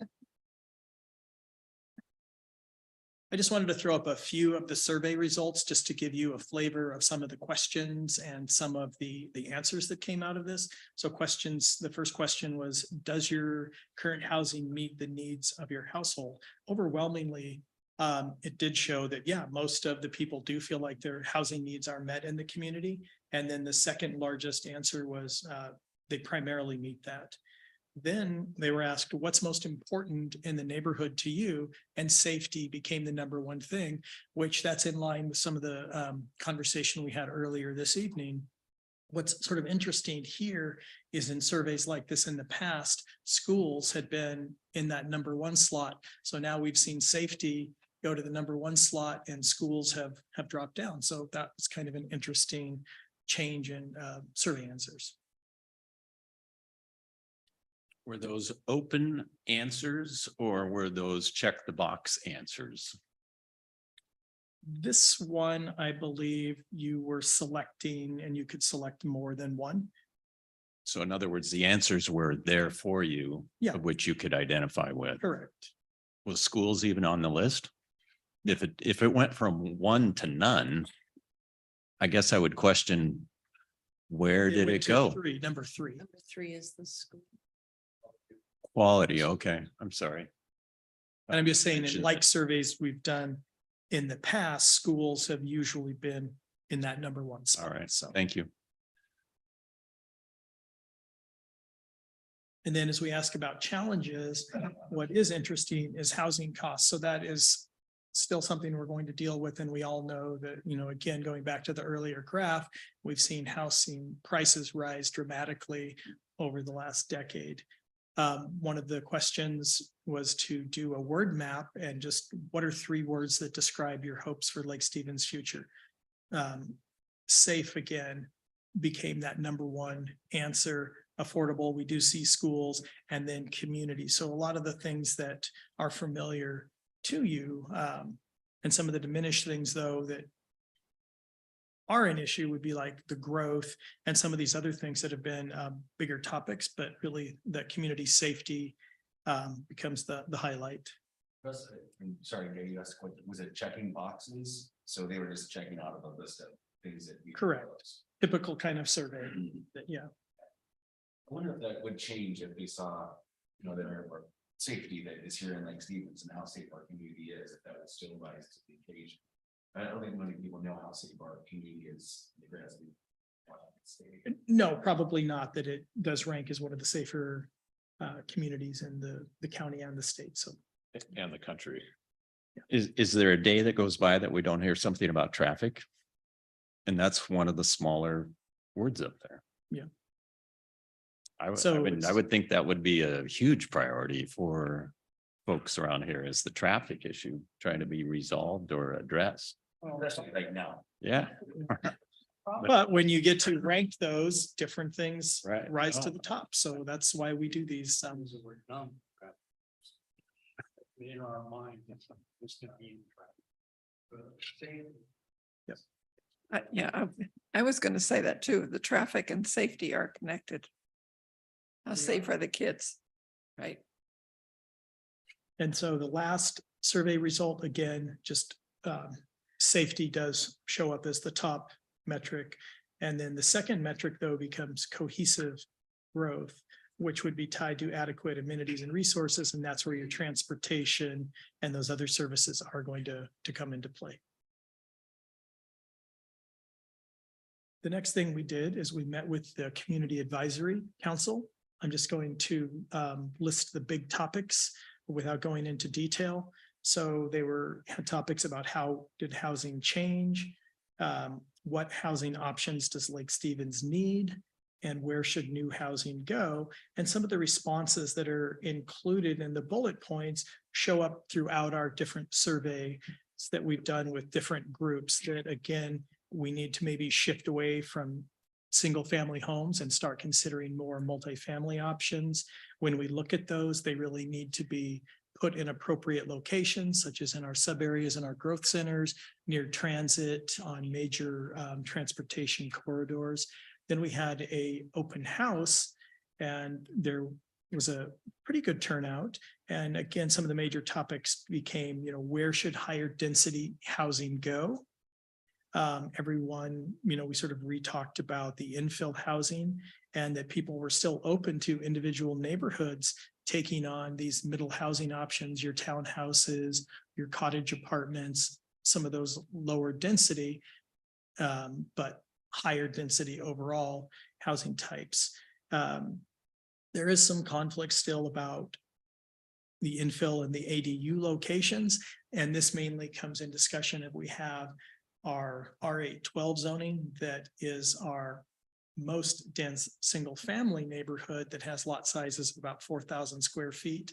And then we have other more suburban neighborhoods. And so really the question is, can you physically fit ADUs or additional infill in these already more compact neighborhoods? So that's sort of the conflict with the emphasis. Yeah, we should really look again. And it goes back to where I said earlier, we have to look at our redevelopable sites to really plan where is appropriate for our next avenue of growth. And then transit, as you all know, is a limiting factor. And then there had been some conversation about should we look at expanding residential uses in the industrial area like we do commercial areas. And part of that discussion is we found in the past that there's really a lack of compatibility when you have heavier industrial uses adjacent or in the same location with a residential use. We also had a meeting with local stakeholders. So these were people either from nonprofits in the housing industry or developers to sort of talk collectively about their ideas. So there was generally support for affordable housing, and there's a recognition that what we have is not sufficient. Again, where should we locate this type of housing? Near arterials and in our growth centers, recognizing that home ownership remains important to the community. Also, what was new that came out of this group was the recognition that we really need to be providing housing for our local workers. So our retail workers, our restaurant workers, and other people like that that may not be able to live in Lake Stevens, that may fall on that lower end of the spectrum. Funny you should just say that, because I've been thinking, and I know I've mentioned this before, how hard are we working to put apartments over our stores up at Frontier Heights or Frontier Village or over here or anywhere? Because then it helps with your transportation. You live here, you work here. I'm just wondering, and maybe we need, I don't know. We'll get there, but I will say We'll get it's there. allowed. It has been allowed. Okay, It becomes a market factor. And so that'll be part of the discussion moving on, is what is the city's role to control the market? all right, I got you. And what's our job versus, Okay, and I think you just said for public record, we'll get there. Okay, I'm gonna hold you to that. okay, and then we just need to make sure that we're looking at, how are we using our surplus lands? Are we doing a good job with our data collection? Recognition that development conditions are difficult, getting more difficult, and that's reflective of the land that's left is the more marginal lands. And again, then looking at how do we constructively and creatively use the land that's available for redevelopment. And then there was some recognition that the city does a good job with their development approvals, but they believe there's still some roadblocks, and they specifically referenced as they work with outside agencies to get the same sort of timely review and consistent review. Then we moved over to talking with community transit. All of that's pretty obvious. They have limited budgets, they have limited schedules, and they're constantly trying to revise their programming to meet the needs of individual communities. And as you all know, we're in the middle, or we've at least had 2 meetings for the pilot program that will be bringing an update to the council on what that looks like moving forward. So the findings from all of these sort of different engagement actions that we took, that people do understand that affordable housing is a problem in the region. Concerns about, what is the past growth in the city looking like? And that again reflects that we have been one of the fastest and continue to be one of the fastest growing communities in the county, adding new housing. We still need to recognize that there's a preference for owner occupancy, but we also need to recognize now that we have other targets and metrics that we really need to ensure that we're creating the right tools and reducing the barriers that then, the market can respond to these conditions that we put forward. And then one thing though, and this also came out of our infill committee that we did several years ago, there's a high emphasis on high quality developments and making sure they are attached to amenities. So that remains a constant, that people can accept the density, they can accept the growth, but they want attractive neighborhoods, and they want to make sure that they have the services and resources that they need around those resources, like our parks. So the next phase that we walked into was going through a set of policy recommendations. And this is really, our consultant looked at our existing comprehensive plan, the housing element, looked at the new state legislation, and then made some policy recommendations of how we can refine both our comprehensive plan to, meet new guidelines, and how we can also be more responsive in our zoning code and look at more creative options and incentives to, again, reduce barriers and promote more housing. So one of the big topics that we've had with this group is our buildable land supply. So we do need to make sure that we have adequate buildable land supply, but that's also recognizing that we have a finite land supply and that we have to really be effective on our zoning of what's remaining. Can I ask a question about this slide? Absolutely. How do you determine what land is redevelopable? So in the countywide planning policies, there are specific metrics that they use, and it really deals with the cost of the land to the cost of the structure is one metric. And if your land value is higher than your home value, that's telling you that, yeah, you have additional capacity on the site. And then there would be partially used as well, which is a similar type calculation, but it really looks at the relationship of structure to housing value, which is then usually reflective of a larger lot that has additional area. Okay, that's. And if super you helpful. have a high housing value, you know that you're pretty built out. Got it. Okay, thanks. Yep. And then there are other things that we need to look at beyond the regulatory changes. Can we create programs that can incentivize and promote the development of different housing types, especially for lower incomes? And then we know we need to coordinate with other groups, both non-governmental groups and other governmental groups, to try and help solve this issue. So we've talked about this briefly, that we do need to consider how are we going to zone appropriately for the different capacity and the different targets we have now. And that we also need to then bring in the new state mandates for different types of housing. And then consider these additional strategies beyond just zoning. So some of the things that we've talked about is, should we revisit our sub-area plans and expand the boundaries and maybe consider new ways to increase density in sub-areas? We need to be strategic when we're doing any upzoning and consider key locations outside of sub-areas, again, with defined metrics of what would make them appropriate, such as transit-oriented development, as Councilmember Dickinson was describing up near Frontier Village. And then encouraging the different housing types. So we know we have House Bill 1110 and House Bill 1337. 1110 is the infill code. And what it's going to require is that city has to adopt a minimum of 6 of 9 measures that they have identified. We've probably done that. So we'll talk about that in a little bit, that there's another avenue that we're also going to pursue. And we know with our ADU code and what was recently passed, we need to update our ADU code.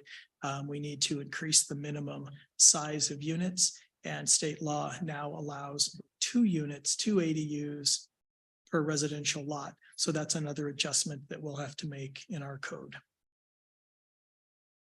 And then again, we need to have thorough monitoring of our housing targets. So as part of the housing action plan, our consultant, they haven't completed this task, but it's not in the plan, an update of our buildable lands analysis. So we have that tool to show what additional lands going back to the 2018-19 cycle, what's changed since then.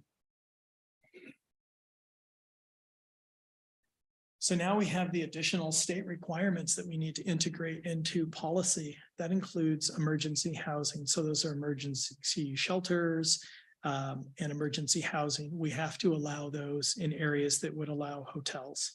There's also supportive transitional housing that we have to allow where there are hotels and where we would allow other types of residences. Supportive housing for people with disabilities, and shelters and encampment on religious properties. So we made changes to our code prior to adopt these types of temporary encampments. We're going to have to go back and update those regulations to make sure they're consistent now with the changes in state law. One of the other things that we need to do is to revise our impact fees for ADUs. So right now, the new state legislation said you can't charge more than 50% of your standard impact fee. We've already done something close to that. We charge them our apartment fee. So we just need to make sure that the apartment fee we've charged is not more than 50% of a standard impact fee. And that would be for parks, transportation, and schools. And then there can be no impact fees for emergency housing. And then we need to consider some anti-displacement policies to help increase housing stability, or at least reduce some barriers. And that's where we'll come back to this discussion of what becomes the role of the city as a government agency. And we can set policy, but we really can't control the private market. If, say, an individual wanted to sell their property that had a manufactured home park on it, there's not a big role for the city in something like that, or tenant protections, as well as assistance programs, because these all have large budgets attached to those. So that will need a lot more discussion as we move into a future implementation phase. But we could work with nonprofit agencies providing those supports. Absolutely. And help them Education and help them locate in Lake Stevens so that Lake Stevens residents have better access to those services that Yes. are available. yes. So some of the strategies that were recommended that we look at is there have been changes to the multifamily tax exemption. So we have not updated that set of regulations. It can be expanded to longer time periods. It can be broadened in the community. So we'll go back and look at our multifamily tax exemption and see if that's something we want to broaden. To date, it has not been used, but it's still a tool and it's a low-hanging fruit that we could go after. We'll continue to look for how can we streamline our processes to make those more efficient. We could even give priority permit processing to affordable housing projects if that becomes a desire. And then as was just mentioned by Councilmember Jorstad, there's this cooperation. So there'll be a distribution of information that we can do. We can share information with nonprofits, state agencies, countywide agencies to promote affordable housing. So now we'll move on to the implementation strategy. So what our consultant did is they developed several tables that asked a few questions, and these implementation tables, they ranked the policy recommendations by timing and overall perceived effectiveness. And so the actions can occur over a short term. So those are the immediate things we'll do with our comprehensive plan update. They're the medium term actions. Those will be the implementation items that'll happen over the next, say, 3 years after we adopt our new comprehensive plan. Maybe some of those will come sooner. And then long-term and ongoing. So that will be the monitoring and to make sure that the changes we make to our policies and our codes are effective. And then the priority actions would be, again, those that have potentially more effective results coming out of those. So those would be ranked from moderate actions to very high priority actions. And as we come up with a work plan, we're going to have to combine the actions as far as the timing and compare that to the priority as we again come up with a work program to implement these items. So I sent out all of you an updated version of our housing action plan. There were a couple of refinements that needed to be made and tables and some non-substantive and some other issues at our policy. And so I just want to run over those with you really quickly. So there were a number of non-substantive items that changed in the draft that was sent you this afternoon. The cover graphics were added, table of content was updated, the table of exhibits was updated. There were some errors in the numbering that has been corrected. And one of the issues that I had them change was the last version used the term mobile home. Mobile home is a very antiquated term. It's really they're manufactured homes. There haven't been mobile homes produced since the 80s. So I just wanted to make that technical correction. And then the column headers for these implementation tables have been updated just to reflect the action and the implementation a little bit more cohesively. There were some policy changes. On page 50 of what I sent you today, there were updates to policy 2.34. Just some language was added about, rental protection, specifically what other communities have done on page 53. And this also was in the executive summary. some language as it relates to multifamily tax exemptions. One of the discussions we had, and one of the early recommendations, well, should we broaden this to duplexes? And I think that loses sight of the intent of this. They were really designed to have large projects where they're very expensive. And so to give a multifamily tax exemption to a duplex didn't seem like the right type of project to do that for. So again, I ask that we can look at how do we define that in terms of larger projects where there's more impact. Some refinement to the description of how these tasks would work in our planned residential developments, and that's reflected in the changes on pages 54 and pages 55. Any questions? I'm going to talk about our, I'm sorry.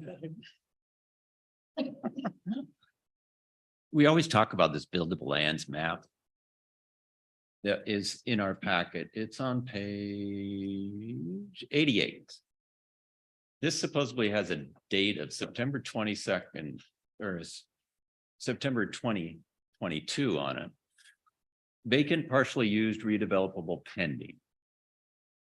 And I'm looking at this map, and up in the northeast corner, there's a plat that shows adjacent to Highway 92 that shows it is vacant.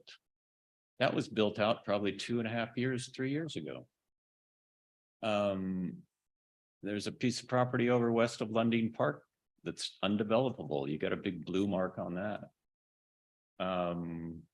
Partially used down in the southeast corner that has yet to be annexed. That's platted with critical areas and no sewer, and the cost to make that more usable doesn't work. So how do you reconcile this map and get this information into something that says we're going to provide 304 units of emergency type housing, we're going to provide more duplexes, triplexes, the whole gamut here, multifamily. I'm just kind of looking at some of this stuff. You've got city-owned property behind the senior center, Eagle Ridge Park, that shows partially used. That's not going to be used for housing. There's a big critical area through that whole thing. It's a park. It's a head scratcher here. I think we pour over this every time. I know we go through it all the time, but this is a relatively recent map. And it's like, this is what we're using to base our decisions on. Gary, I couldn't agree with you more. So we always go over this. I feel like unless we, do we hire someone specifically just to come and do ours, or what do we do? Well, and let me respond to those. So this is the county document. So this is set in time, and the 2022 date is a misnomer. They have reproduced this map as part of their body of work. So it's consistent, but they've taken the county data that was produced in 2018. So this is a snapshot looking backwards. They are also, as I mentioned earlier, they are going through an exercise to take the data from 2018 and applying that 2,000 units that are in the queue. So they are going to be going through and doing a recreation of this map that we will use as we move into our 2024 update. And we do, as a city staff, update this map internally. Again, this is a snapshot of what's the official record versus what we know and we work with and our own statistics and our monitoring to true up this map. But I agree that there have always been large issues that it doesn't do a tremendous job of reflecting the actual capabilities of each individual lot that you never know about until you get to a development phase, basing some of the imagery on countywide GIS data for critical areas. Obviously, there was never a survey done. So yeah, there are some inherent inconsistencies but we know what those are, and internally we work past them. And as one of the outputs that this group is going to give us is an updated map. It's not in the housing action plan, but it will be in our comprehensive plan. So I guess what would be the calculation that says the validity of this happening? And I'll use Frontier Heights as an example. What's the likelihood of that property being redeveloped in It's, the next 20 years? it's probably not likely. Right. And again, and this question came up from the planning commission last night, kind of, why are we doing this? And well, we're doing it. We've talked about why we're doing it. There's an identified need. It's a mandate from the state, so we have to do it. And our job is to set the policy, and that's where it becomes this leap of faith. We're going to set the policy that reduces the barriers to allow people to achieve this, but realistically, is this going to happen? And that's where I keep going back to the market. The market is going to control this because it's not the city's job to build the housing. It's for us to put the tools in place to allow our community to develop and those investors. Right. And that's the rub. I guess I don't want to be putting policies in place that are utopic. We want to put policies that are in place that are achievable. Mhm. And I kind of look at this stuff and I go, probably not going to happen. So, I mean, I'll say it again, until we get some sort of relief on our urban growth boundary areas, none of this stuff is going to be achievable. I mean, we are maxed out, and where are you going to put 304 units of emergency housing? Yeah. I mean, tell me. Even if you're going to divvy it up into 20 different properties around the city. Yeah. Over. Do we need a motion to extend? I'll make a motion to extend a half hour. We're not. Half hour from now or until 8:30? 8:30, I'm sorry. Motion to extend to 8:30. Is there a second? Motion and a second. All those, any discussion? I would like to understand how, Russ, how much longer the presentation is. So, and because we do have one other item. We are on the last slide, and so it's whatever discussion the council wants to have. Okay, thank you. So just because we extend to 8:30 doesn't mean we have to go to 8:30. No, Just that's go, sure. put that in Yeah, place. yeah. Let's That's just be the- clear. that's the- Right. That's the yardstick. Okay. Yes, I mean, it's always a carrot stick. right, right. Usually you talk to me first. All those in favor? Aye. Any opposed? Thank you. Meeting's extended till 8:30 at the latest. Okay, so the last, and let me rephrase, there are, I believe, 3 more slides, but they are all about the planning commission's questions. There is one more topic. So we can just go through it really quickly. So the planning commission asked about, can we have targeted policies that support affordability for seniors? And the general response is no, our mandate is going to be able to create policies that reduce barriers for all demographics. And that would be one, target. And again, through working with nonprofits, there are a lot of groups that can support senior housing. How is the city going to address anti-displacement? And again, we need to partner with lots of other groups to do that and provide education. Coming off of Councilmember Peter Shagan's question, does the city have a safe harbor? And the answer is yes, we need to set the policy and create the tools to do these things, but we're not accountable that housing actually gets built. Also, the question came up from the Planning Commission, and the city expand its urban growth area. The answer is yes. And we are in the process of doing that right now with Snohomish County to hopefully add some additional acreage to the community. Also, what can the city do with its current zoning? Again, your sort of key question, Councilmember Peter Shagan, with what we have, is it realistic? What can we do? So that's where we'll have to start, is looking at our existing zoning and can we broaden it to create more capacity? And we've done that already, significant strides that a lot of communities haven't done yet. again, between 2018 being progressive and taking this topic on as an early adopter, if you will, even before the passage of 1220. So. I mean, the planning commission asked if we can expand the urban growth area boundary to add capacity, and the answer, of course, is yes. But what is the? I guess the Snohomish County is not going to let us do that. I mean, yeah, we can, but they're not going to let us. Well, right now, it is on their 2024 docket. We have 3 or 4 areas in the city that they are looking at to increase. One area for residential, the Sunnyside area, and then some smaller pockets that would allow some residential and public. So it is on their docket. They have done their draft environmental impact statement.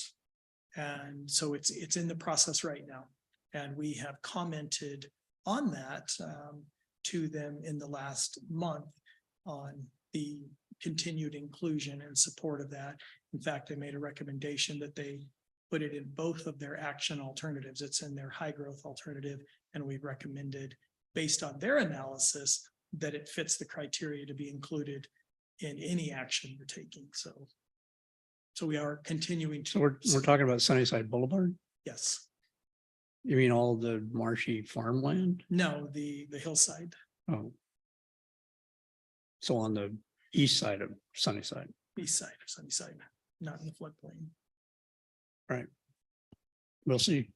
Okay. Topic we've already talked about is the paradox of high taxes, the cost of housing, and how do we provide affordable housing? That was just a comment by one of our commissioners. In the document, there's a term right-sized options, asking for an explanation. So what that means is it's just the locally vetted options as we work through our community to try and solve some of these issues that we want solutions that reflect Lake Stevens. And some additional comments. One of the observations is the definition of high density has changed in Lake Stevens, and it truly has, which is what I think made it more acceptable to do some of the zoning changes that we have done. And then we've talked about the sub areas again to Councilmember Dickinson's question came up. Should we be allowing higher buildings? Well, we already do.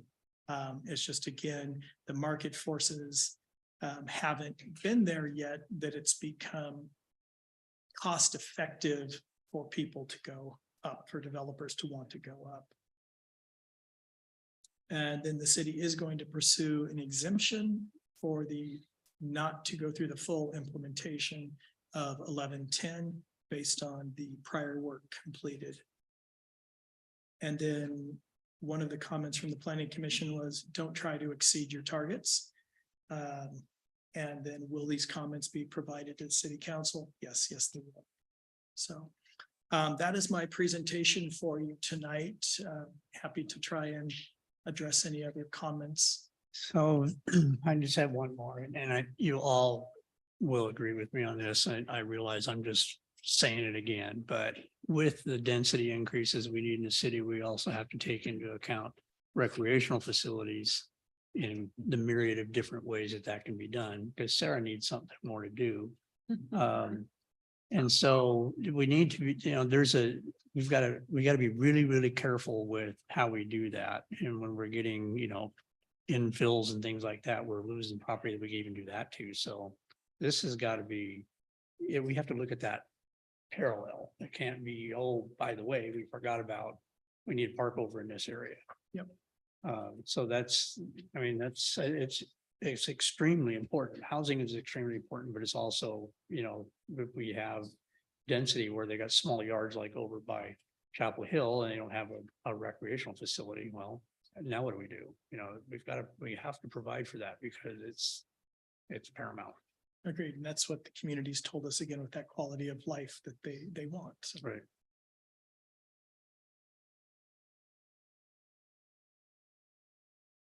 All right, any good presentation for us? Any other comments for us? What's the action we need on this, Russ? We are asking that the council would make a recommendation to approve the attached resolution with inserting the latest version of the housing action plan as the attachment to the resolution. Thank you. Russ, I appreciate your reminder. I think you've said it before that our job is to create the policy that allows the openings for this work to happen. Our job isn't to create all of the, it's not to create all the housing that you're describing, but we have a job to do so that we're not inadvertently creating burdens for this work to move forward. So in that spirit, I will move to approve resolution number 2023-10 with the newest version of the report that we've received. Second. Okay, I have a motion and a second on the floor. Is there any discussion on the motion?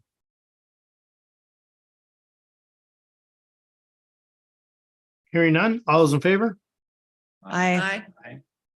and any opposed? Okay, motion passes. Russ, appreciate the work on that. It's a huge milestone and appreciate your diligence. So we've come to the end of our agenda. We have one other addition, Mayor. Oh, we do? Had a change in the agenda in the consent agenda to move item I to action item B.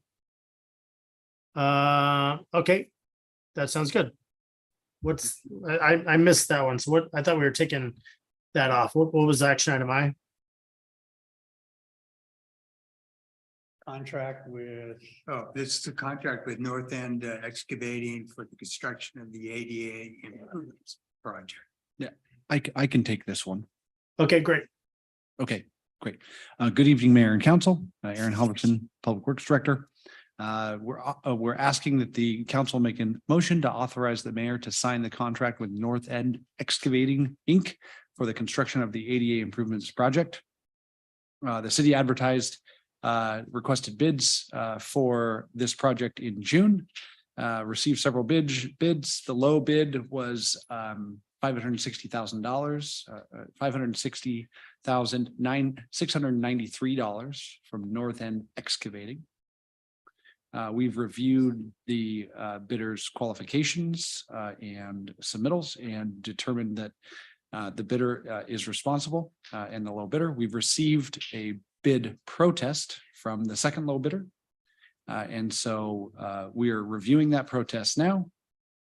And the RCW requires that there's a 2-day waiting period. Once we receive the protest, we're still within the 2-day waiting period right now. But what we're asking council to do is authorize the mayor to sign it.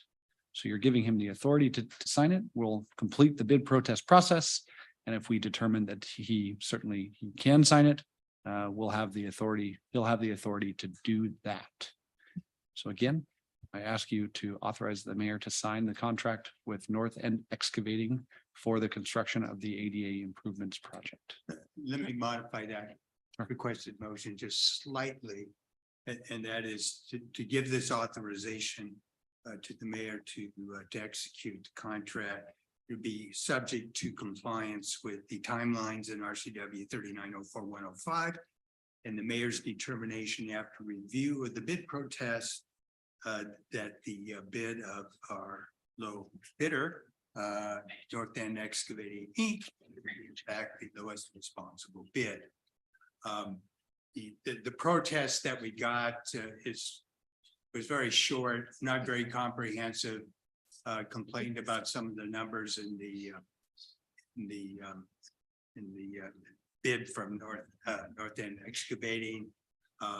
So I don't see a big issue here, but we do need to comply with the timelines since the protest was filed, and we gave notice today that we intended to go forward with the execution of the contract. So that sets up, we've got to wait another couple of days before the mayor could execute. And in that time period, we'll take a more complete look at their protest and just be assured that there's nothing afoul there. But because of the timing, next council meeting, getting this project going, we'd like for you to go ahead and authorize that execution subject to our meeting these timelines and further review of the protest.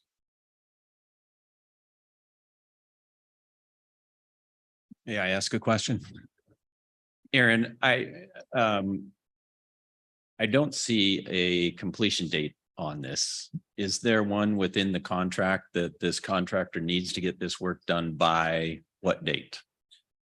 I don't have that information at hand, Councilmember Peter Shaken, but I'll find out for you and share that with you. But yes, there is. Because this is there's a there's a working emergency type situation that we need to get these in place, right?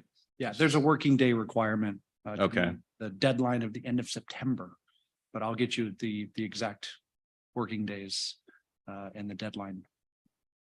Okay, I don't thank have it you. at hand. Yeah.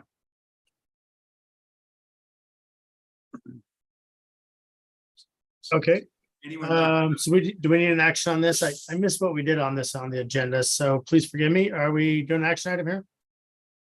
I would make a motion to authorize the mayor to sign the agreement with the operator in accordance with the RCWs that we have been discussing. All right, thank you. Second the motion.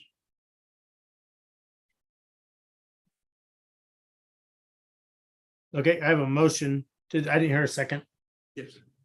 Second. Okay, I got a second. Any discussion on the motion? Hearing none, all those in favor? Aye. Aye. And any opposed? Okay, great. Did I miss anything else on the agenda setting? Move to adjourn. All right, we've got a motion to adjourn. Second. All those in favor? Aye. Have a great night. Appreciate everyone's work tonight. Good discussion. Do something good for your family, friends.